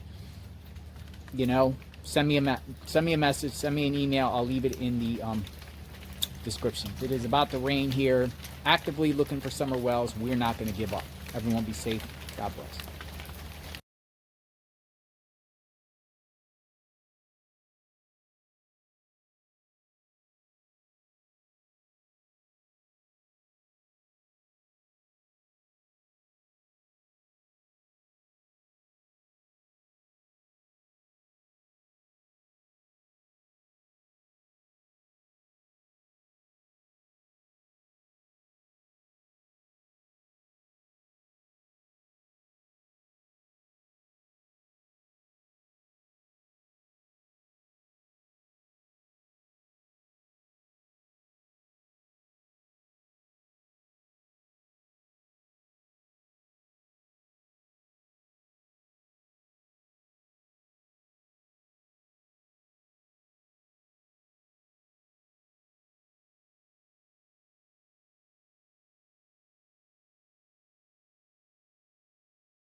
Another old shed, 785.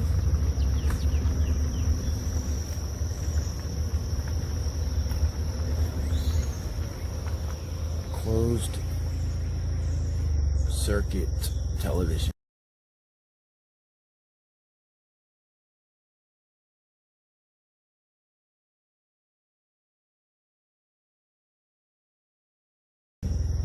Monitoring on premises. This is the Clark.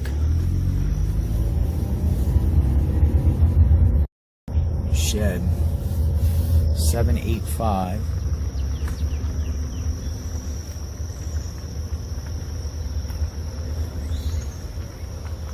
Closed circuit television monitoring on premises. This is the Clark.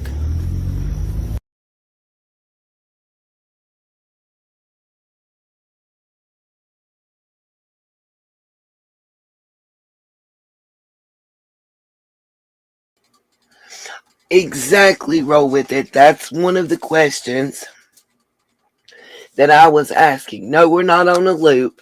I wanted to make it clear the name that he was reading. And I wanted y'all to get a good look at this other property and what was contained upon it. and what I was referring to. And I want your thoughts. And remember, if you look, it doesn't, maybe I'm wrong, but it doesn't look to me like there's a turnaround or whatever. Like that's where the road ends, is on that property.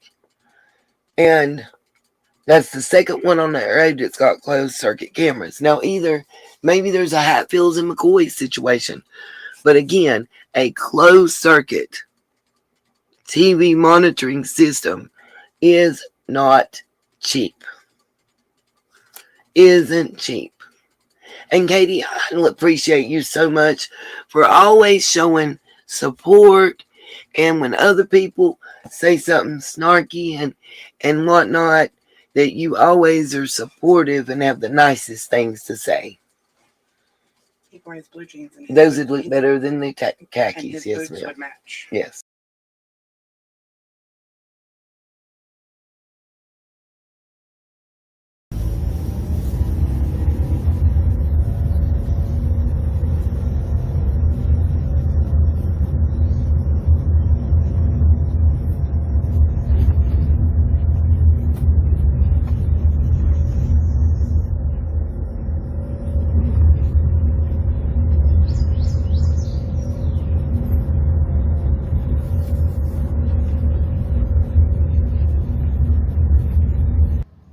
So Summer.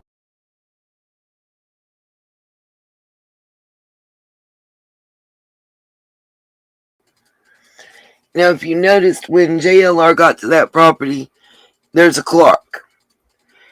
Why is that important? Well, allegedly, Candace drove down this road at 3:45 on June the 15th, 2021, before Summer went missing. Thank y'all for showing Miss Katie love. She's a longtime sunshine. She defends each and every one of y'all, no matter where she's at, and has my back. So that's awesome. And every one of my mods is loyal to a fault. And we are a family that is loyal to each other and has each other's back. And it all ends up. And I know you have, Miss Smiley. I know you have. And we hold each other down. Miss Katie, I hope you seeing all the love in the chat for you. Yes, she does. Yes, she does. Unequivocally. And it means a lot. That's how we have built true friendships and true relationships, I feel, through this channel. And I've had support and love that are beyond explanation. And you guys have built true friendships and relationships with each other through this channel too.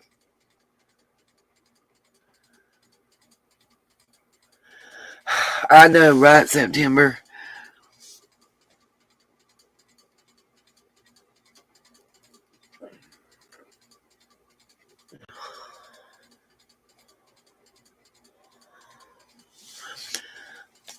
My question here is,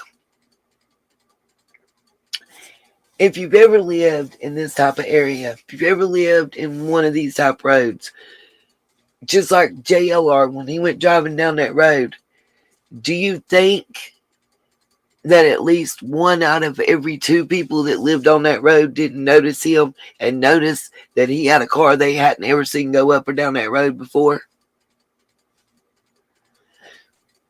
Do you think that road gets a lot of traffic from people who just accidentally turn on that road? I mean, let's be real. You're not going down that road driving unless you mean to go down that road driving 9 out of 10 times. And I guarantee you, the people that live on that road know that you went down it. If Sally ain't home, John and June and Tommy are. And I guarantee you, 2 of those 3 saw somebody go down that road if they went down it. That's my point. It's the same as like being ill. The same as what Lopes told us about being ill. You not coming up and down that road and somebody not knowing. Exactly, Katie. I agree. I'm not arguing that point. My point is, what is the need for the closed circuit cameras? Why?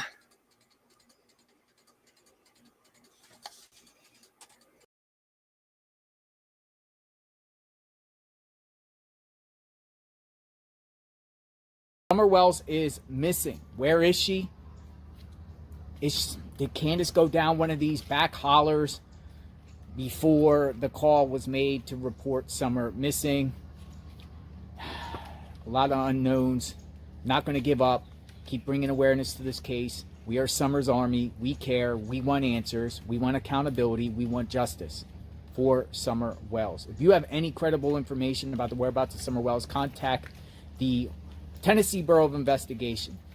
I will leave my email in the description of this video. If you have any tips or information you want to share, you're a local, you're a resident, and you want to, give some information, send me a message, send me an email. I'll leave it in the description. It is about to rain here, actively, and a lot of people. I'm going to play a little bit at the beginning, just so you guys can see why he went down this road and why he made the video. And then you can go to JLR's channel, tell him I sent you, watch this in its entirety, give him a thumbs up.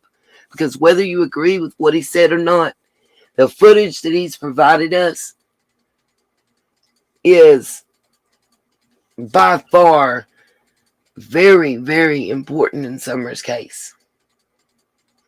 And again, remember, all this is in Sullivan County, but it's on the border of Hawkins County. You're in, as we say, you're in spitting distance of the next county, which makes it, every time there's a call from the police, the fire department, any of that, with it being on the border line like that, they themselves may not be sure. And the way some of that road twists and turns, you may be 3/4 of the way down and you're in Sullivan County, and then you go around this sharp curve to the left and you're in Hawkins County, and you curve back to the right and you're in Sullivan. You curve back, and it makes it more difficult to decide which law enforcement is responsible. It also, when it comes to searching for Summer, it makes it more difficult because you need the cooperation of both counties working together. And we've seen that Ronnie allegedly doesn't work well with others. Just saying. I'm going to put my last eye drop in right quick, guys, and then I want to show y'all this because, Cassie, I'm going to take the 5th on that question. I'm looking into something about that. Whether they own it or not, they reside on it and they operate the cameras. I'm just going to say that. And y'all remember, again, y'all know, I remember hearing Loaf talk about Jerry. Just saying.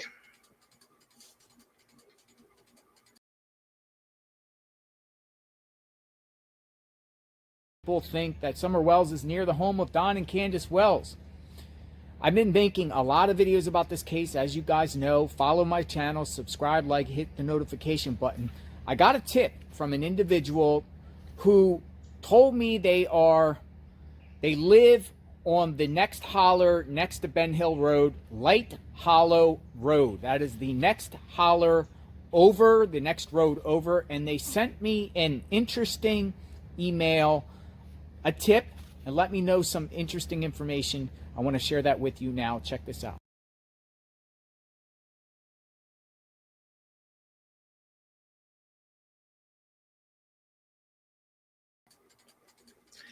I'm going to read this to you guys. It says, "Hey, JLR, we watch your channel and appreciate you covering the Summer Wells case.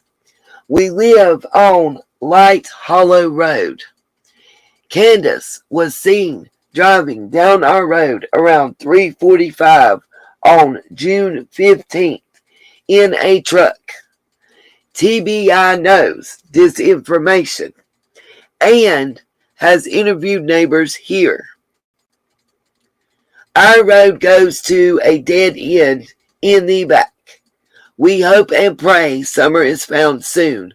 That evil monster Candace belongs in prison. Jason." Now before I play this, let me ask y'all a question. When we look at the TBI timeline that they have published on their webpage, it says, I think so, Katie. I think it's one and the same. Yes. It says on that timeline that they became aware of information during the first 21 hours that caused the Amber Alert to be issued, which means that Summer was in imminent danger. Could this information that they're talking about that TBI knows and those interviews be the witnesses that saw Summer possibly barefoot in the gray pants outside her home per Leslie on that day? Just saying.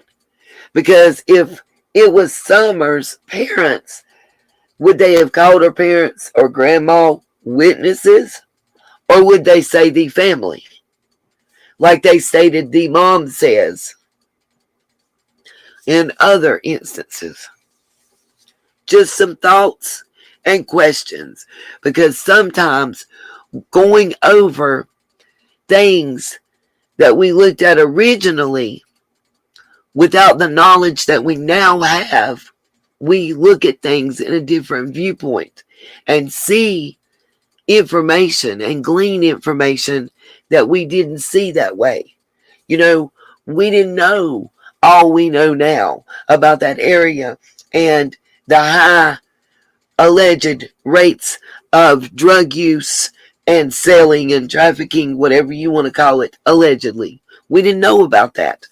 We also didn't know about what I'm going to show you that was reported on by WJHL well before Summer went missing, which was the high occurrences of child familial trafficking in eastern Tennessee.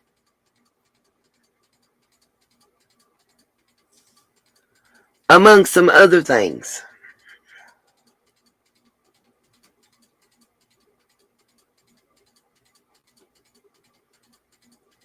Just saying.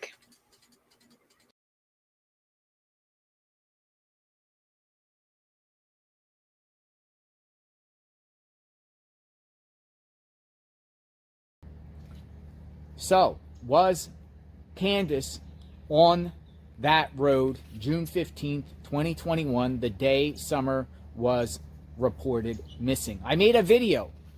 I posted it on my other channel. I went down that road. There's a lot of empty sheds, barns, crumbled down structures. I want you to watch this video. Some of you might have seen it, some of you not. But this is what that road looks like and the homes on that road. So check this out. Here's a road here I was interested in. It's called Light Hollow Road. Light Hollow Road.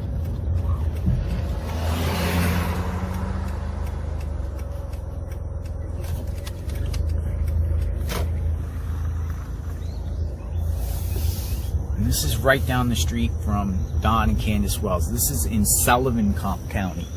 Light Hollow Road. This is right off Beach Creek. This would be right before the Solomon's Temple Church. This road here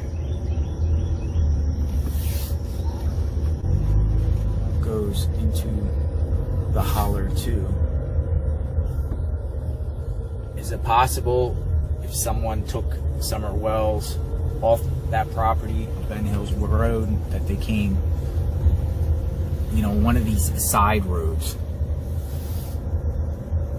near the home of Don and Candace Wells.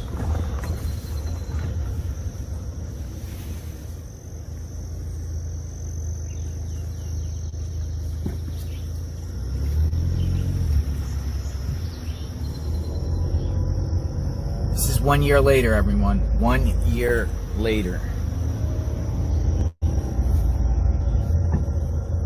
Big shed.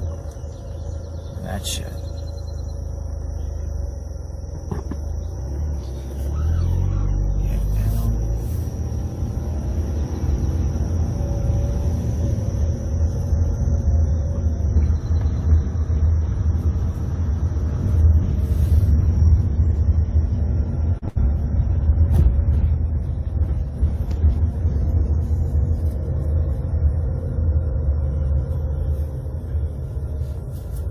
These barns and sheds right along the road. I mean, hopefully authorities at least looked in there. Let's see. Let me just go check out. This is 1 year later. This is like a few miles away, right off a side road. I don't want to step on someone else's property.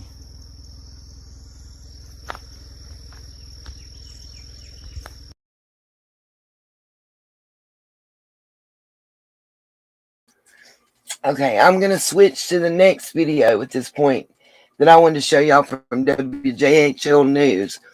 But here's a question as well. When people were asked to search their own properties, how many of these properties here do you think got thoroughly searched?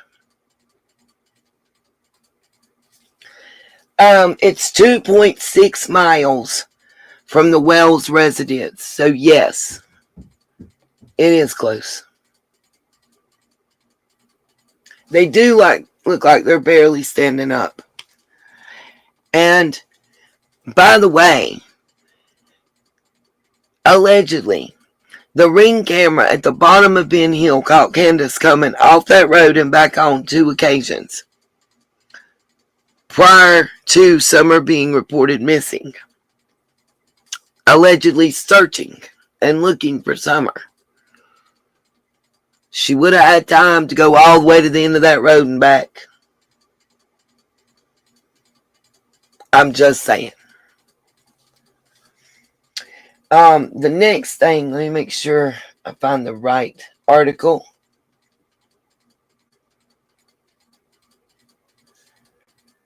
I don't know if this one has yeah, there's 2 of them that has videos. I want the specific one about trafficking. I'm sorry, it's taking it forever to load. Whew.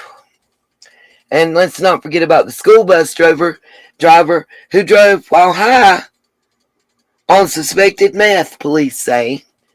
That was just last week. But there's no drug problem in the area. Just saying. It's annoying. Just to think of Ronnie saying that is annoying. Come on. Okay. Yeah.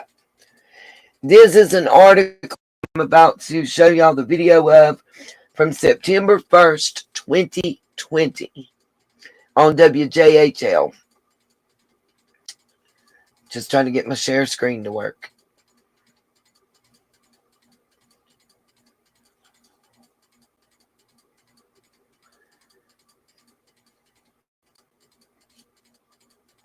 And I'm going to show you the articles I did just reference as well. Oh, y'all think that's a wow? Here's another one that I'm going to show y'all tonight. Just the headline, if it'll pop up on my screen again.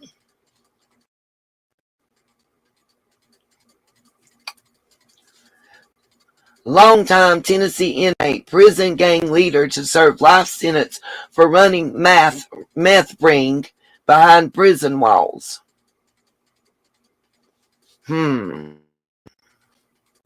Okay.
movies.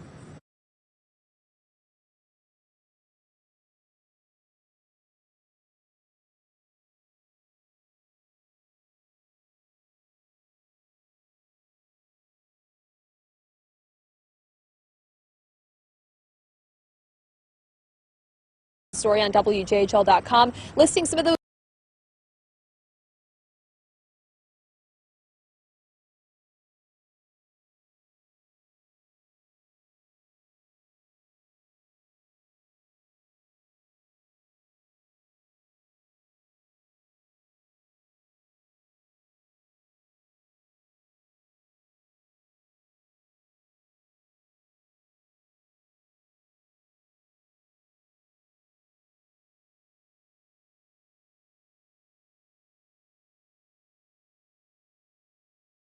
Well, it's a tough topic to talk about, but it's an important one. You might be surprised to hear that the United States is actually ranked as one of the worst countries in the world for human trafficking. Like every other violent crime, it's high everywhere across the country. Ashley Sharp breaks down the truth about what trafficking of children looks like in Tennessee. Sydney, Casey, people want to know, does child sex trafficking happen here in our community? Well, the short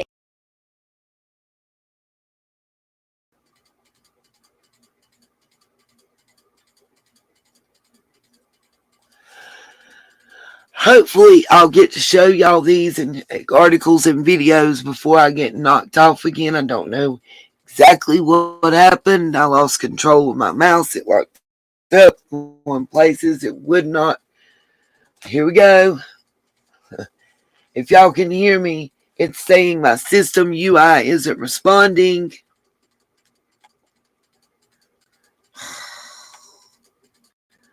And it's trying to shut it down again. Oh my God. What is it that people are afraid of? If it's taken down, I will upload a video.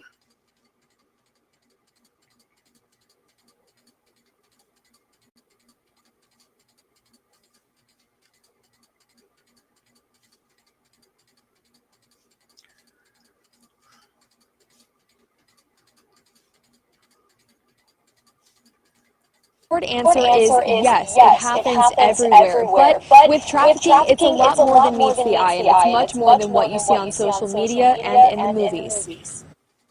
It is a huge problem. It's like any other violent crime. The thing is, this isn't obvious all the time. Trafficking of children is a sneaky crime. You may not even realize it happens in the Tri-Cities. That's because it flies under the radar most of the time. I'd say that it happens here just as much. It just looks a little bit different. Grow Free Tennessee advocates for trafficking survivors right here in Northeast Tennessee. They argue that you'll find child sex trafficking anywhere there are vulnerabilities. In more rural areas, and especially in East Tennessee, we see a lot of familial trafficking in disadvantaged areas, areas that there's a lot.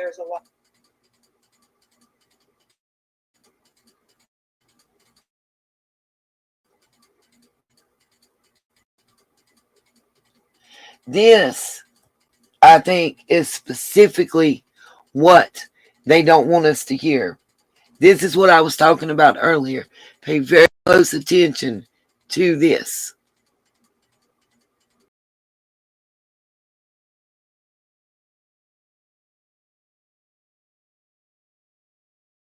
A lot of drug addiction, poverty. That means the most common way for children to be trafficked in Tennessee isn't through abduction or kidnapping. In fact, for the overwhelming majority, it starts in the home or with someone they trust. Movie style, I guess, abduction, that's an extremely small percent of what we see. Does it happen? Yes, right? But that's not usually our main issue. The TBI looked into over 100 human trafficking incidents in 2019. They received over 700 tips to their hotline last year, and for 2020 so far, they've already received nearly 600. Some of the red flags, you can have a person or a child that's unusually fearful.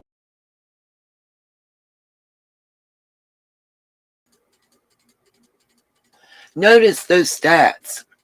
And that's for eastern Tennessee. I don't know if this is the part, if during this they go into the details where I was talking about the one where the mom was trading the child for rent. But I think this is that article.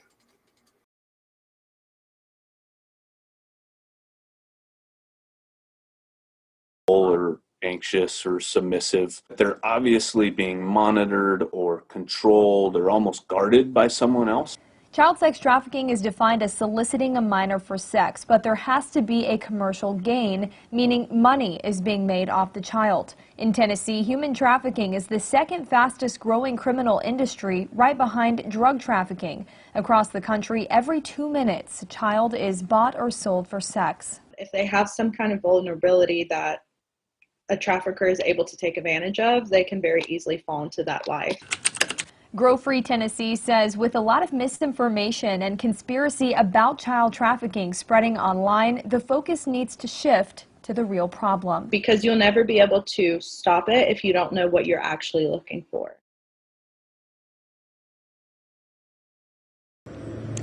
Now, just for this year alone, only 2020, that organization, Grow Free Tennessee, has already had more than 130 human.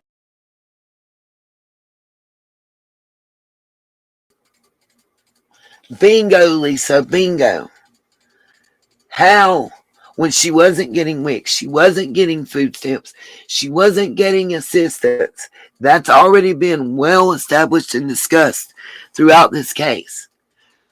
So, was Grandma's check enough to support Grandma, Candace, and 4 children? Now, they didn't have rent, mind you. Probably a limited utility bill. But gas, allegedly cigarettes, alcohol, and other vices. How did that occur? How was that possible? Just say it. And I gotta wrap this up as quickly as possible. You guys, I gotta get some rest. I have to be at 8:45 a.m. in the morning for my first day back at work. It's going to be a banner day. I have 26 cents to my name. Yes. Score. And trust and believe, the stress and the pressure within this household right now is annoying the hell out of me. I can't even go into it. But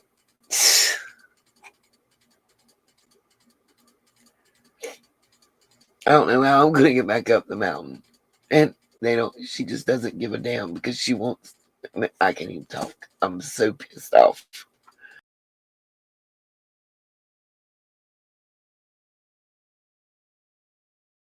Human trafficking referrals here in East Tennessee. We're going to have much more information for you in our full story on WJHL.com, listing some of those red flags that you can look for to help be an advocate in our community for children who need a voice. Sydney, Casey. Ashley, thank you so much. So much valuable information there. We will be checking in with Ashley later on in the show.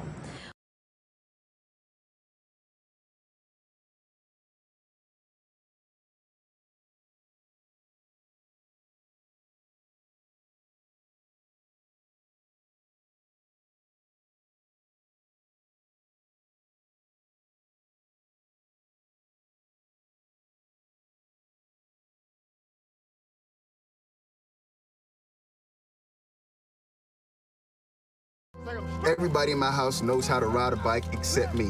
People ask, how your children learn how to ride a bike and you didn't? I didn't teach them.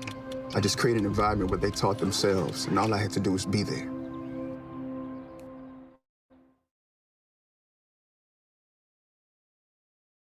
Welcome back. We do have a traffic alert before you head out the door. After a night of flooding and mudslides in Buchanan County, the Sheriff's Office says, as of this morning, the roads in the county are passable. Yeah, good news there in Southwest Virginia. According to the Buchanan County Sheriff's Office, the Virginia Department of Transportation, local first responders have been working through the night after those mudslides and flash floods closed several roads. Areas and routes south of Grundy, Virginia were some of the most impacted areas, according to the Sheriff's Office. Now, according to the VDOT 511 map, the following roads are still closed due to flooding. So these are still closed. VA 83 west from Grundy to Hurley Road, Route 656 west at Looney's Creek Road, and Route 656 east at Looney's Creek Road.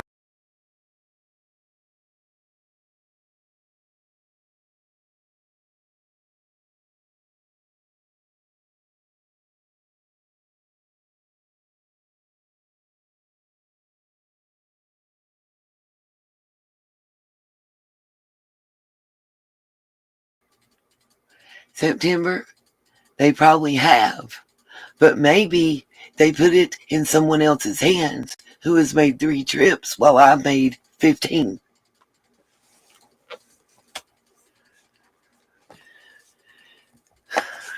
And I'm really not allowed to discuss, allegedly.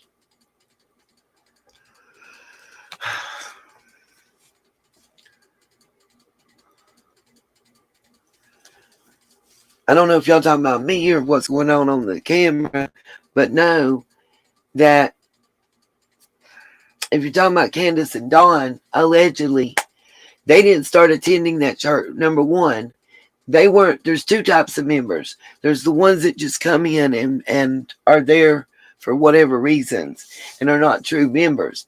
Then there's the members that have pledged their letter and joined the church as members, if that makes sense. Like, as Robin explained, Candace and Dawn were members of the congregation, but not members of the church, which is 2 different things. They didn't tithe. They hadn't dedicated themselves to the church. Allegedly, when Don got on probation that he violated with his DUI,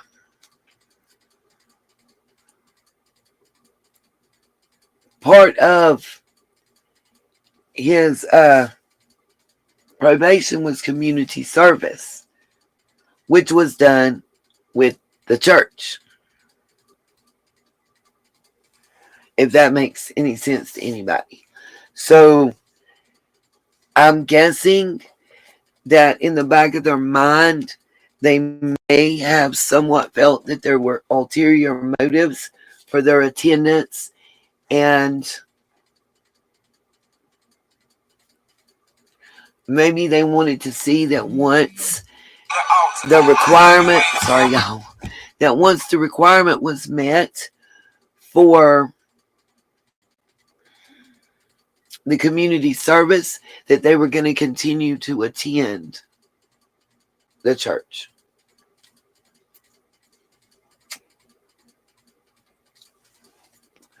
And then when we look, I mean, I have to say this, I can't fathom how the congregation and people felt when they're seeing the mother of the children laid out, passed out asleep, not engaging on one of the pews in the front.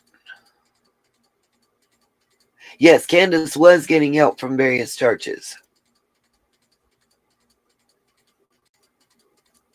I'm talking about Candace. I mean, isn't she the one that we saw kind of laid out on the pew, half asleep, in the red hoodie,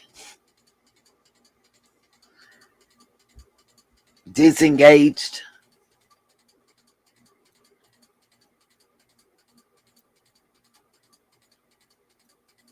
Allegedly. That's what I'm saying. Oh, shit. Sorry, I gotta make this stop ringing before YouTube hits us. But yes, that's what I've been asking, and I've heard different explanations for that, which were that Summer had been removed from the family, and a lot of people are saying that she was in a foster home in North Carolina. That has not been proven. It is alleged. I would love to be able to find that out. I'm trying to figure out what's going on right now and why the screen is totally black on my end. I know it's not on y'all's end. But if you think about it, how many videos have we seen where Don does look like he's engaged? He looks like he's paying attention. He looks like he's, taking in the sermon and what's going on. And Candace looks like, oh, I agree. Oh, September, honey, me and you is on the same page. They put their extracurricular activities before food, before clothing. Absolutely. What I'm talking about is, and I know it's judging, but we're all human and we do it. And I guess if a church has a certain number of funds that they can distribute between exactly.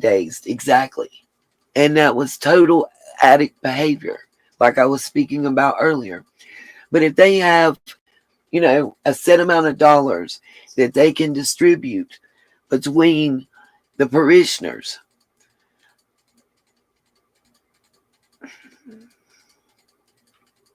I guess they, if they buy clothing and give it to the family in that hopes the kids are going to get it. If they buy toys and give it to the family, then the kids are going to get it. If they actually buy food and take it to the family, then they're going to get to eat. But if they give cash, it's a slippery slope, and on the outside looking in, it's hard to judge. And I gotta say, Candace wasn't putting her best foot forward from what we've seen of the videos within the church. And that's not me taking the side of the church or taking the side of anybody else. That's me trying my best to not be on anybody's side and to look and to try to see factually what's going on and maybe see beyond, I don't know how else to put it. She couldn't be exactly, Sassy. She couldn't be bothered to even stay awake and look interested enough.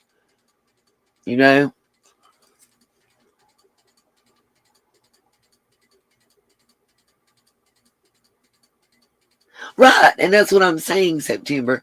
You give clothes, you give food, you give toys, you give backpacks, you give pencils, you give notebooks. If you need gas, you meet them at the gas station and you put the gas in the car. You know what I'm saying? There's ways around making sure that needs are met, especially when it's children and you're the adults in the middle. It's, if it was two adults and you give them cash and they choose to do something else with it, fine. But if they got 4 mouths to feed that they're responsible for, and you want to make sure that those children eat, then you go to the grocery store and you buy it and you give it to them, Absolutely outdoorsy life. They needed real help. She did. More than I believe they could have provided. A lot of them do, Cherokee. There's vouchers. They'll help you pay your light bill. They'll give you a voucher and you take it here, and the electric company will accept that voucher just as if it's cash. I have seen it happen so many times, September, working at Wally World, coming in with shoes and book bags and stuff for school. But a lot of them now, when it's purchases made like that for the church and they purchase them up to doing giveaways and stuff like that, those UPC codes, those barcodes, they're tagged. Right? That's why you get a gift card back, right? But they're tagged in their system.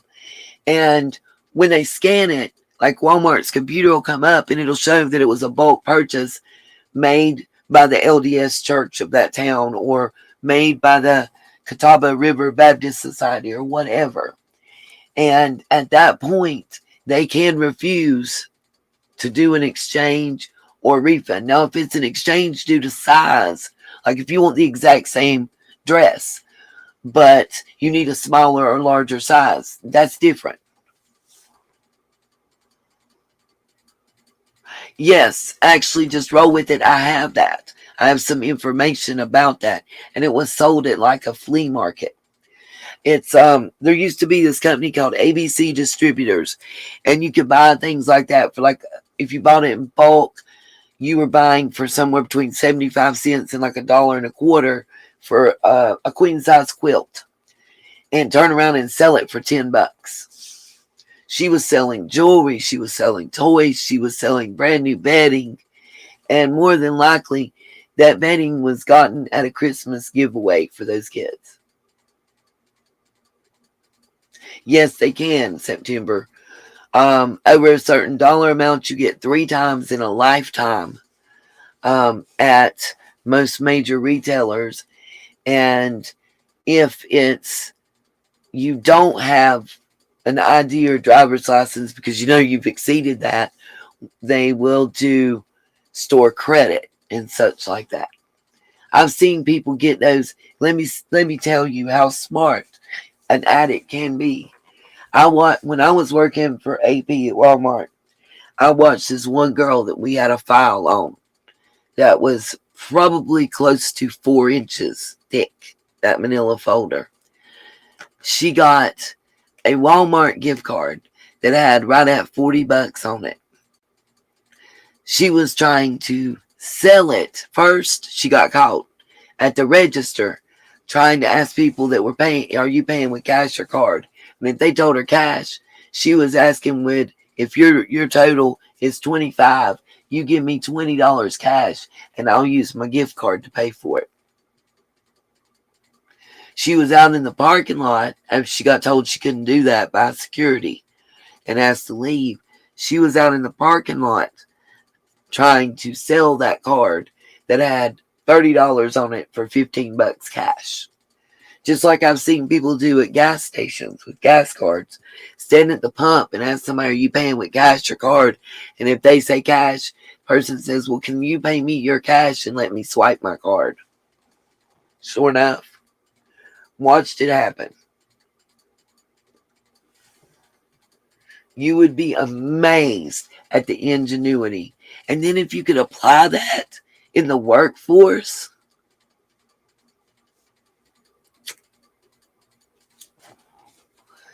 that's another reason that I was saying the $20 pair of shoes is why you got to go to court for shoplifting from Walmart is some bullshit. Because that is not how asset protection does it.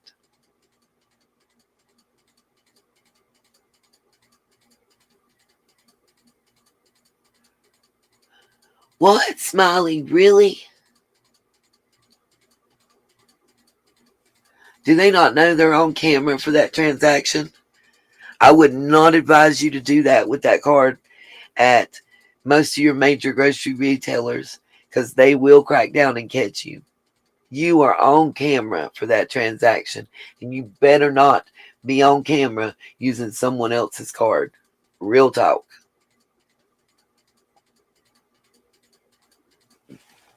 That is a felony. A major felony. I know that because they were 2 females that were caught doing that. Well, these were on that heron, but they were caught doing that during the time I worked there. It is crazy. Oh, I'm not joking. I'm not taking it as a joke, September, at all. It's very sad. Very sad. That's one thing. When my kids were small and I didn't get child support for 11 and a half years straight, you can ask them. We had a pantry, a walk-in pantry off the kitchen. That and our freezer and our refrigerator were so full. It was, we eat. I'm going to tell you that. They ate. They had their little jug Kool-Aids and their Czech sodas and their juice boxes and their Capri Suns and their Lunchables and their ham and bologna and whatever they wanted. Chicken nuggets, Lord have mercy, and fries out the ears and eyes, and mini pizzas, and then food to cook. Hamburger meat and pork chops. And I'm going to make myself hungry talking. And eggs and milk. And I can't, I just can't. I don't understand. I can't. That is a mentality that's so hard for me to wrap my head around.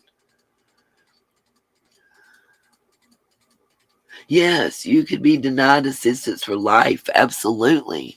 Absolutely. And be made to pay it back.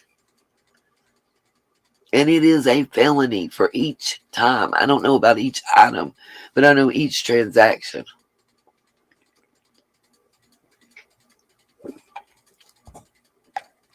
It just breaks my heart for the children, for the innocent, you know? And again, that's why we roll back to Summer, because she's one of those innocents. Okay, so let me show y'all a couple more headlines real quick before I have to say goodnight, because I'm going to try to get at least 2 or 3 hours sleep.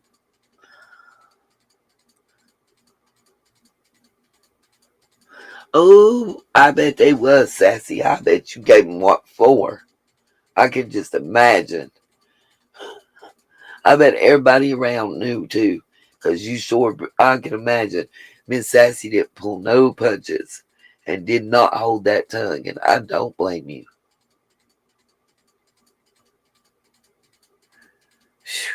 I'm claustrophobic, and I just know I'm not made to be behind jail. If I'm gonna rock at Orange, it's gonna be because I stood up for my beliefs or somebody I care about. Period on that one. It ain't gonna be over some dumb mess. Sorry, you guys, my eyes kind of bother me. Oh, that's a good one, Kay. Kay said she'd tell him she'd give it to the store clerk. She'd give it to the store clerk if they don't need it. Woo, I heard that one. You guys teach me so much sometimes that, like, my head don't even think that way. And that's exactly what I'm talking about. We have to learn sometimes, whether we want to or not, to think like the individuals that we're looking into. And it's not always easy. I've learned more than I ever wanted to learn about addicts and behaviors.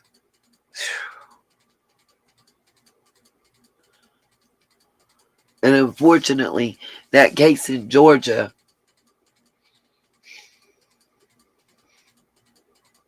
that beautiful little boy that looks so much like Little Man.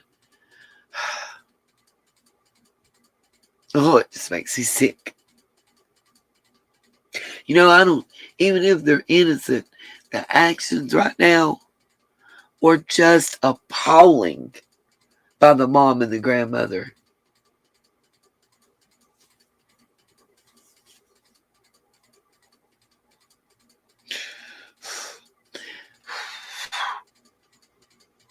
And don't get me wrong, I'm not standing up for some other people's actions either.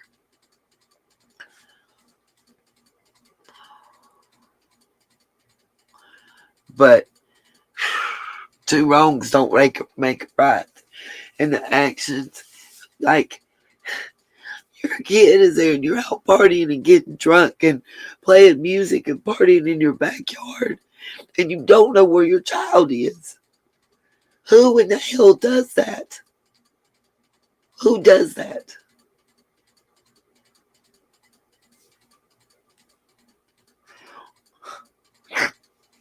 Okay, let's look at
It's a high bar, making a second-degree murder charge stick when someone's alleged to have provided drugs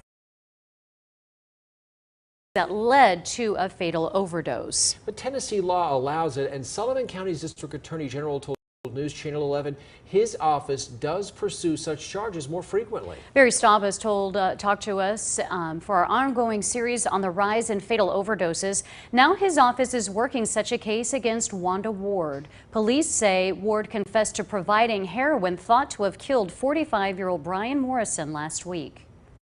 These are difficult cases to make. They're difficult, especially the murder cases are very difficult to make. Luckily, my office, I'm surrounded by good assistant district attorneys, but I'm also surrounded by very good investigators. Morrison reportedly died at a hotel and was what police called packaged and snuck out of the hotel by Ward and an accomplice before being dumped at South Holston Lake at a park October 27th. Well, meanwhile, Ward also faces charges of abuse of a corpse and tampering with evidence. Tonight, she's in jail, bonded $100,000, and she faces a November 9th court hearing.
Meth ring in Tennessee is sentenced to 35. A member of a notorious meth ring in Tennessee is sentenced to 13 years in prison. The U.S. Department of Justice says Charles Phelps from Nashville pleaded guilty to conspiracy to distribute 50 or more grams of meth. He was sentenced in U.S. District Court in Greenville. Federal officials say Phelps was part of a prison gang that conspired with other gang members to bring large amounts of meth into Tennessee. Phelps' arrest was part of a 5-year multi-state investigation that began in 2017. The gang leader has been behind bars for more than 2 decades.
New at 5, a member of a notorious meth ring in Tennessee is sentenced to 13 years in prison.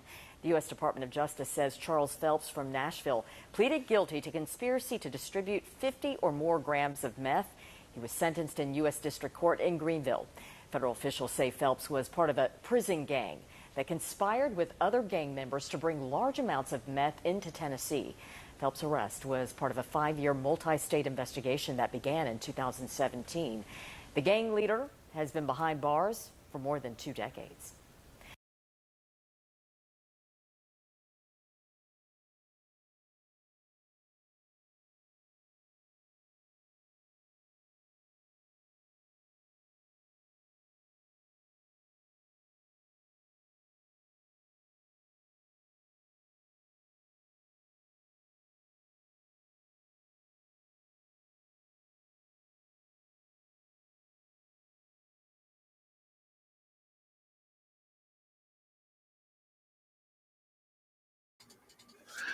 And just one thing to show you guys, if you haven't heard, I'm so disheartened about AWP and Jared. I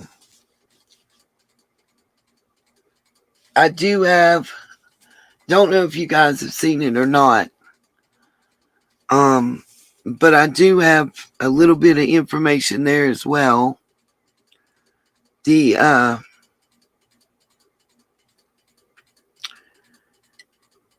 sister's Facebook page, I'm going to show you guys, and y'all can go look at it yourself. The documents are there. I do want to say this, and the reason I'm commenting on it is because it is applicable to Summer's case. You may ask how. Charges are coming out of Utah. LDS Mormon Church is involved. I question why we haven't seen charges out of Utah against Dawn for Mary and Jeannie, but we're seeing them in this case.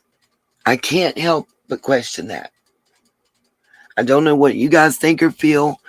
This is hard for me, as a survivor, someone who believes that all victims deserve and all survivors deserve to be heard. And this is somebody we thought differently of, guys, like how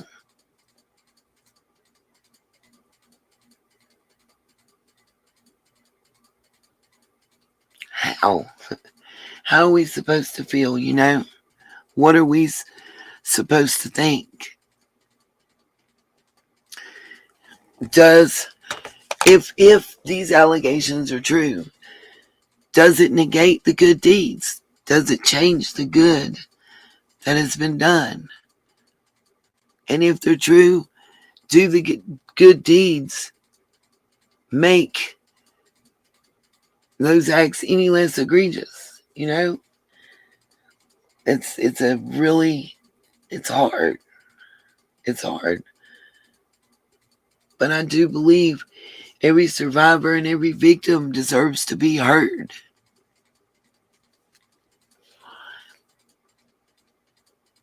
And I do question why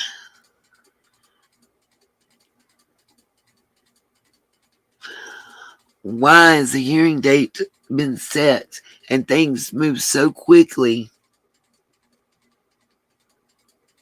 with Jared,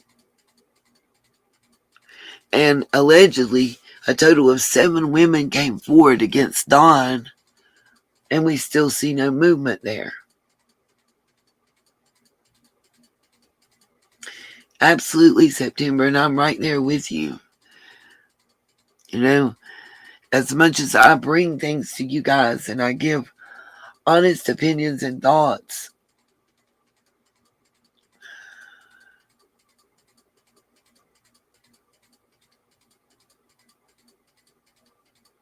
I never would have thought that either, Kay. I mean, this is like, I don't know, you know?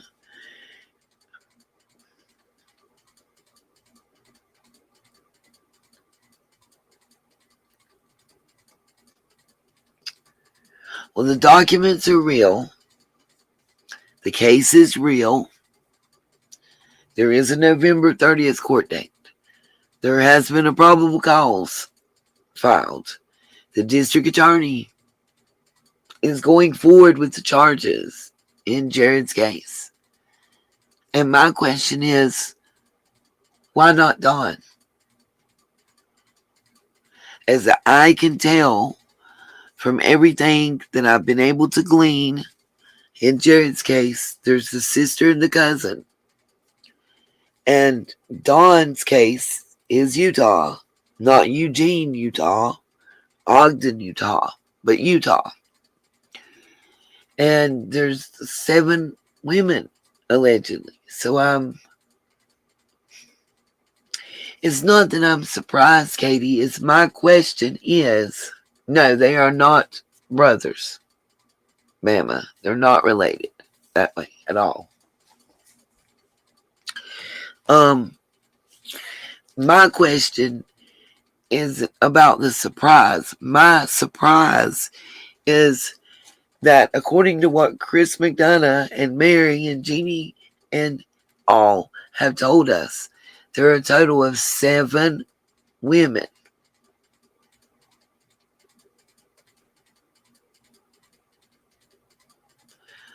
Speaking out and claiming similar circumstances with Dawn. 7 different women. The sisters are not all 7. So my question is, what's going on there? Is it just that the sheer number of claims is taking time? A whole lot of time. Or did the DA decide there wasn't merit? Or does it have to do with the ages of them at the time it occurred? Okay, I'm not questioning about, I think you're misunderstanding what I'm saying about the cases. It's the fact,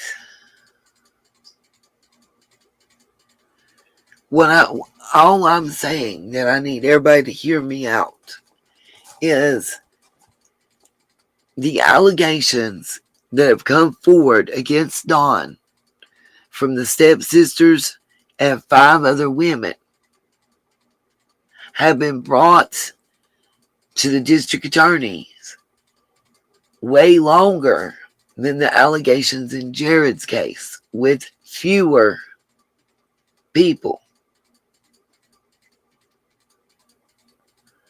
making those allegations.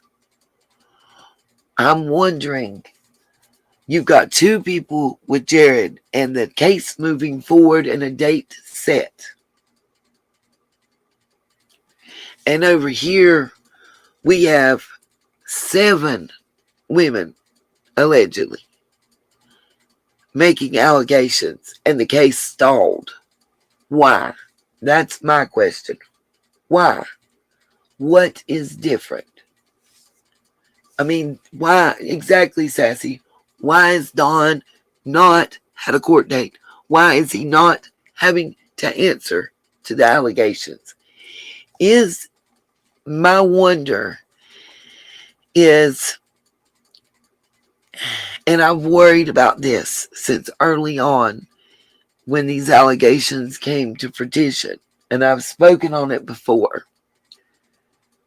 With Jeannie, the one last time when Dawn was 19 is the only time that he was an adult. I know the statute of limitations has been lifted in Utah, but when you're a minor and you get, I mean, I don't know about Utah law. I can only speak about law here that I know. And when you're a minor and you get charged, usually you can only be incarcerated until you're 25. It's not about number of years, and you would be doing it in a juvenile facility. Exactly, Outdoorsy Life, honey. Why didn't he get a violation of probation and a DUI charge? I've been screaming that for the longest, boo. And I'm wondering why. Why does it seem like Don always skates by? Now, the Utah charges, which I can only speak on Jeannie because that's the only ones I know his age and the timeline on. Please understand that. When you're a juvenile, usually you're only incarcerated until you're 25 is the longest. And you have to be incarcerated in a juvenile facility. He's nearly, he's a grown-ass, old-ass man. They can't put a creepy creeperton in a juvenile facility, especially when his crimes are creeping on juveniles. That's the question. If that makes sense.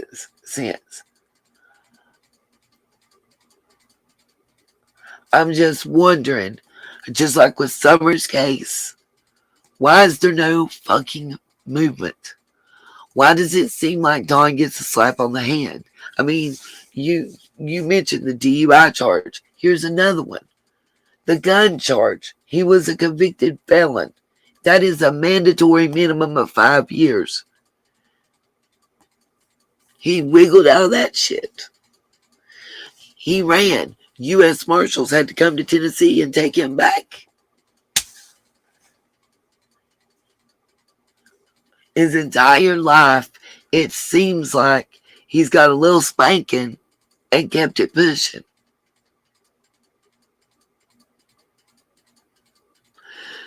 It would appear that if anybody's a snitch, he is. Right, and that's what I said, Kay. That's what I said. Please hear me. Maybe rewind. I said, except for the last alleged interaction when he was 19, all the rest of their interactions, he would have been a juvenile. And maybe that's the holdup. I don't know. I don't honestly know about the other ladies. With what happened with Mary, I believe he was 18. So there again, he would have been an adult. But the 5 other females, we know one was a friend of Jeannie's. And from what was told in the description, it was before he went to juvie. So he was still a minor at that time. So that still leaves 4 other females. What about them? Why does it seem his case has stalled and other cases in the same state under the same laws, the same rules are moving ahead, barreling ahead at breakneck speed?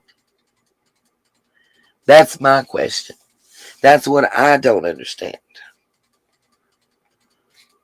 Got you, Katie. I mean, I think that's a valid question to be asking. And I addressed this before. I'm a little disheartened with Chris McDonough. He made us promises, and they've not come to fruition. Not just about Utah, but about other things.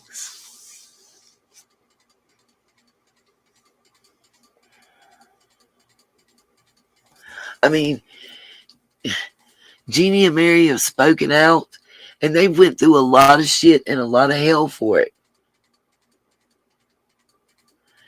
And to not get justice once again, because it involves Don, is like spitting on a survivor.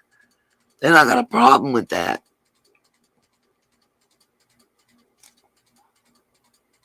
What's up, Aurora?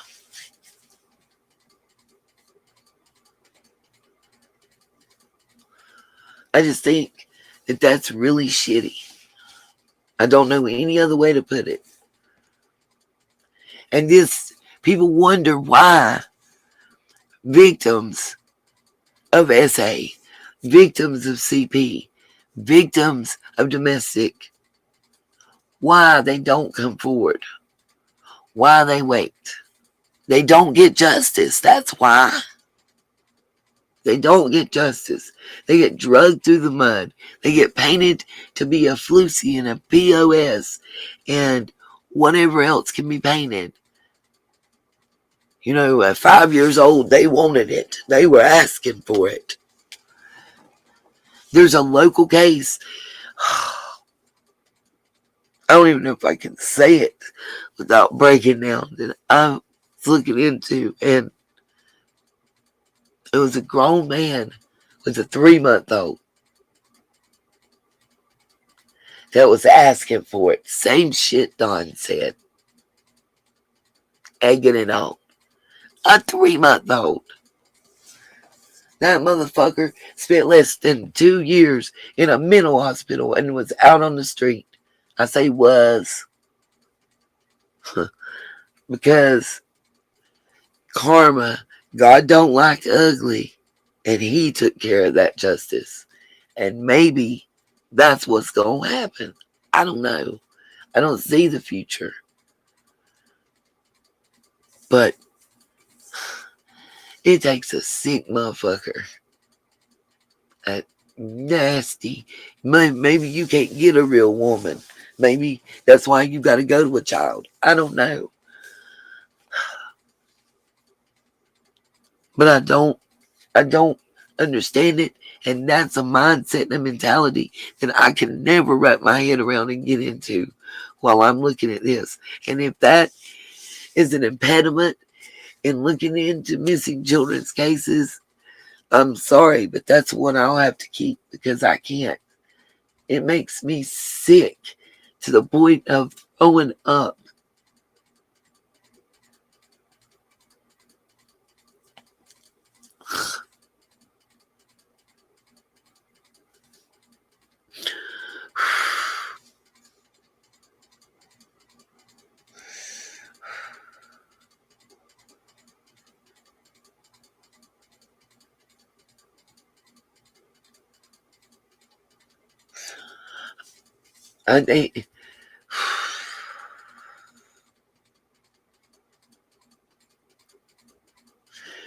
Yeah, Scuba, that's what it seemed like.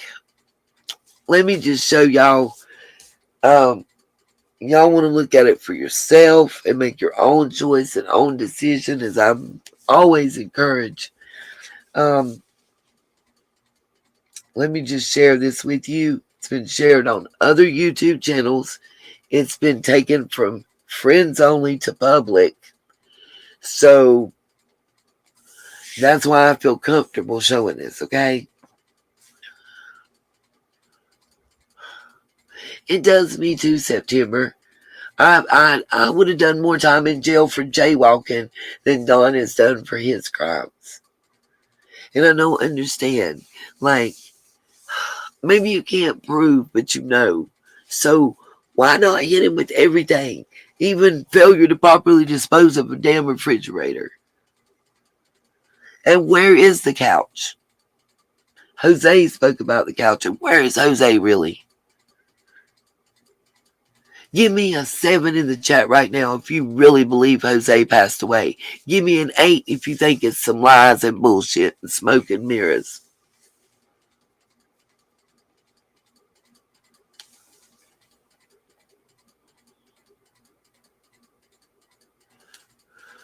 Katie, I'm not going to go into it. All I'm going to show you is the Facebook page if you want to go look into it yourself. I'm not going to read it out loud. I'm not going to go over it. I'm not going to show the documents. I'm just going to show you the family members page that is now public. If you guys want to look it up on Facebook and go check it out for yourselves. I just can't. And I hope people can understand why I just can't go over it and do. It's just a little too close. Like you said, I just can't do that.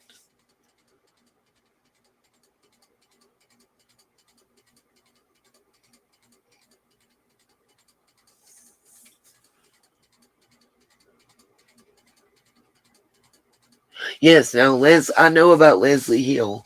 I was aware of her passing before it was reported widely. I don't believe that Jose passed.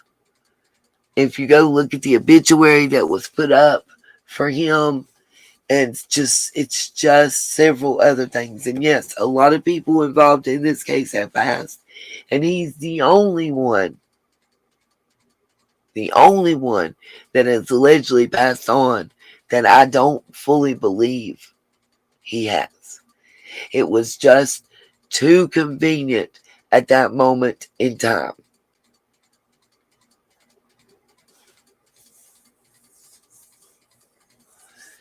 The obituary was one sentence,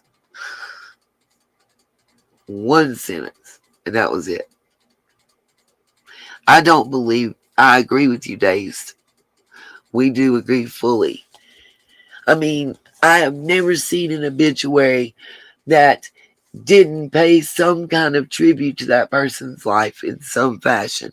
It didn't mention any surviving or previously deceased relatives. I just don't. I do too, Kay. You and I, same page. Same page. I think Summers' case runs deeper and wider than we know. I think that's why it's taking so long. And yeah, I don't even call that a bit. If you've seen it, Lisa, I showed it during the live stream. You guys check that one out. That's just a no, absolutely not. Like it literally, it didn't even say his, like it, oh. It was almost like somebody said, oh, I know he did. I agree, Dazed. Yes. And in my opinion, somebody didn't want him to talk.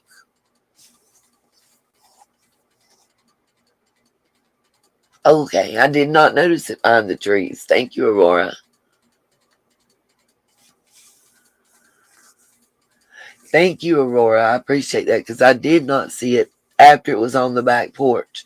Just like that nasty mattress that was disgusting that I don't even want to start talking about.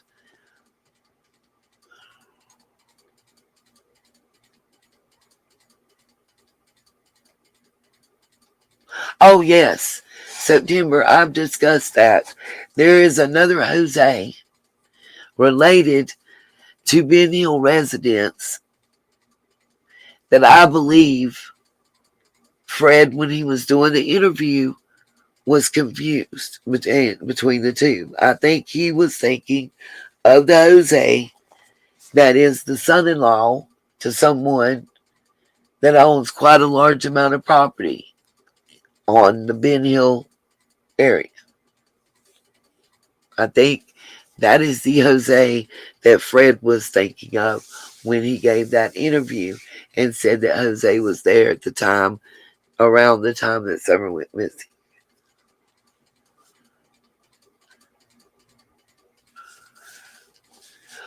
Let's see. Let me see if I can see what outdoors he left. Let's see. I don't know.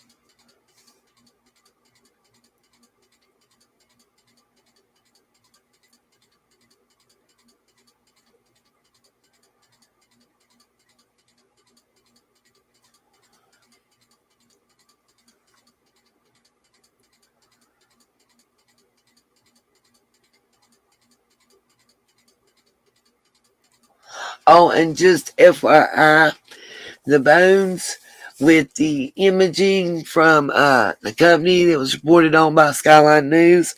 If you go check out Michelle Walks, she tells you who the female was that was discovered. It was not Rose. It was nothing to do with Summer's case. The female bones that were found. It was a missing young lady, beautiful young lady. And Michelle does identify her very well. I'm just very sus of that report by Skyline. I'm very sus of that company. Michelle does go over that rumor, but she is able to dispel and tell who those bones belong to, and it was a missing female. I believe she'd been missing for around 8.5, 9 months.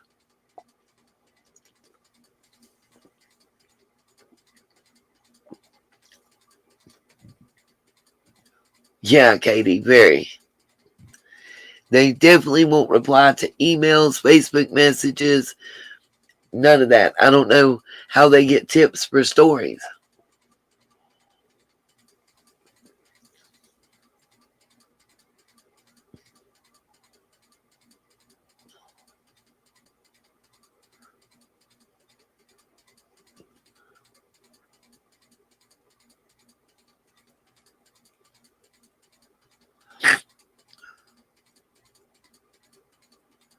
September, you kind of lost me.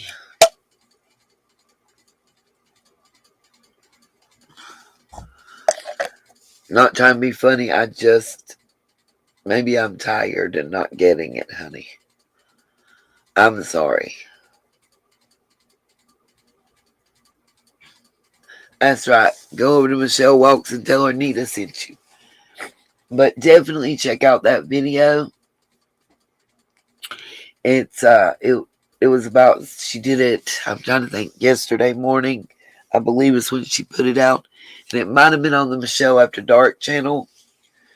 But she does go over several rumors in Summer's case and that Skyline News thing about the satellites and the imagery and the 3 going in and or 4 going in and 3 coming out and then the bones being found. She goes over that and she tells who those bones belong to. So it's real important. Oh, yeah. Got you, September. Told you. Tiredness, brain shutting down. That's totally my fault, but you are correct. Like, I've never seen, especially females. You know, you'll see senior, junior, the 3rd, the 4th, maybe even the 5th in a male's name. But it's very uncommon. I mean, it has been until I got into Summer's case. Very uncommon for females to carry on a female name in families. I mean, I'm from the South. We never heard of that around here. Okay, I am going to show y'all that Facebook page. For those of you like Miss Katie that it might offend, just know I'm not going over the offensive material. There's no pictures or anything without zooming in shown that would be triggering or offensive to any of you guys. Hopefully. I did look over it, and unless you start reading it, and I'm just, right now I just intend to show the page and let you guys make your own decisions and choices.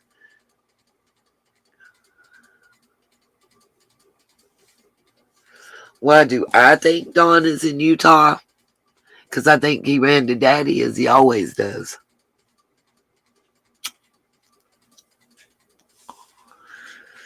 And I think his father will protect him as he always has.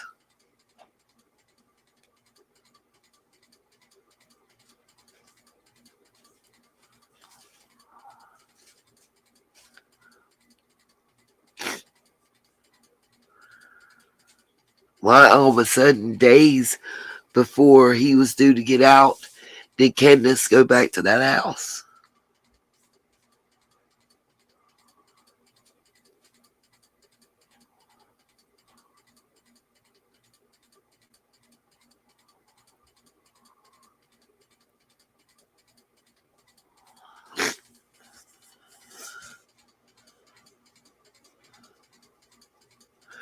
Absolutely, September, absolutely. And I intend to hold firm to that light and that promise and that hope. But I do know I have to get rest. She was, Katie. I do know unequivocally. I trust that source. She was there. Now, whether she was there packing up some stuff to take to another location before he got there, I can't say. I can't speak to that. But she was there.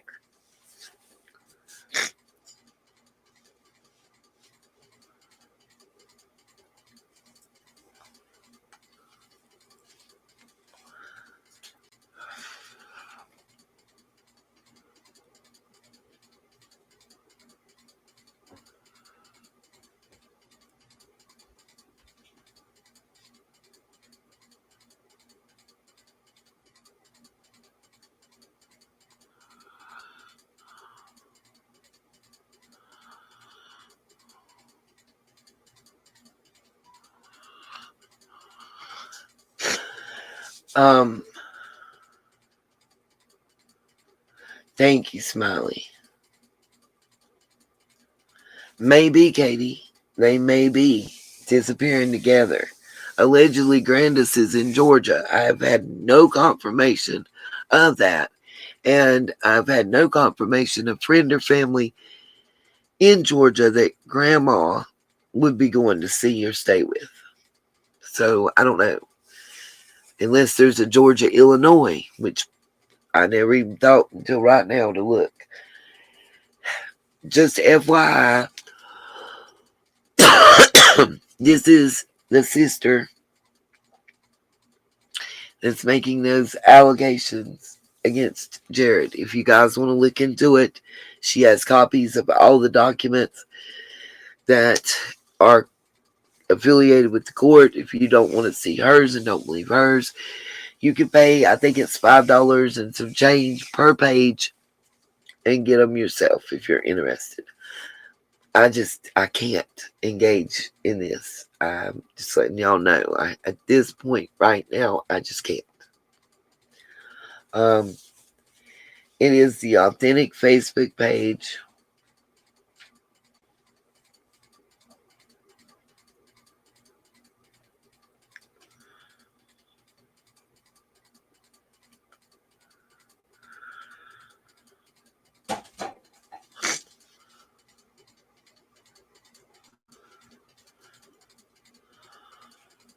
And maybe she was scuba. That's what I'm saying. Oh, Katie, there is a Georgia, Illinois. Good to know. Right. I don't understand that either. Like, how can neither one of them want to be on that property? Like, if I was free and not in jail, I can't see leaving. What if my child was being held somewhere and got away and came to my house and nobody's there?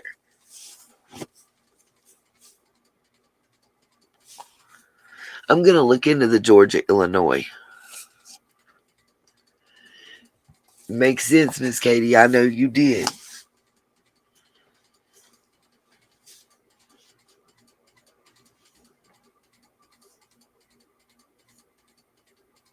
Yeah, they know. You know they know.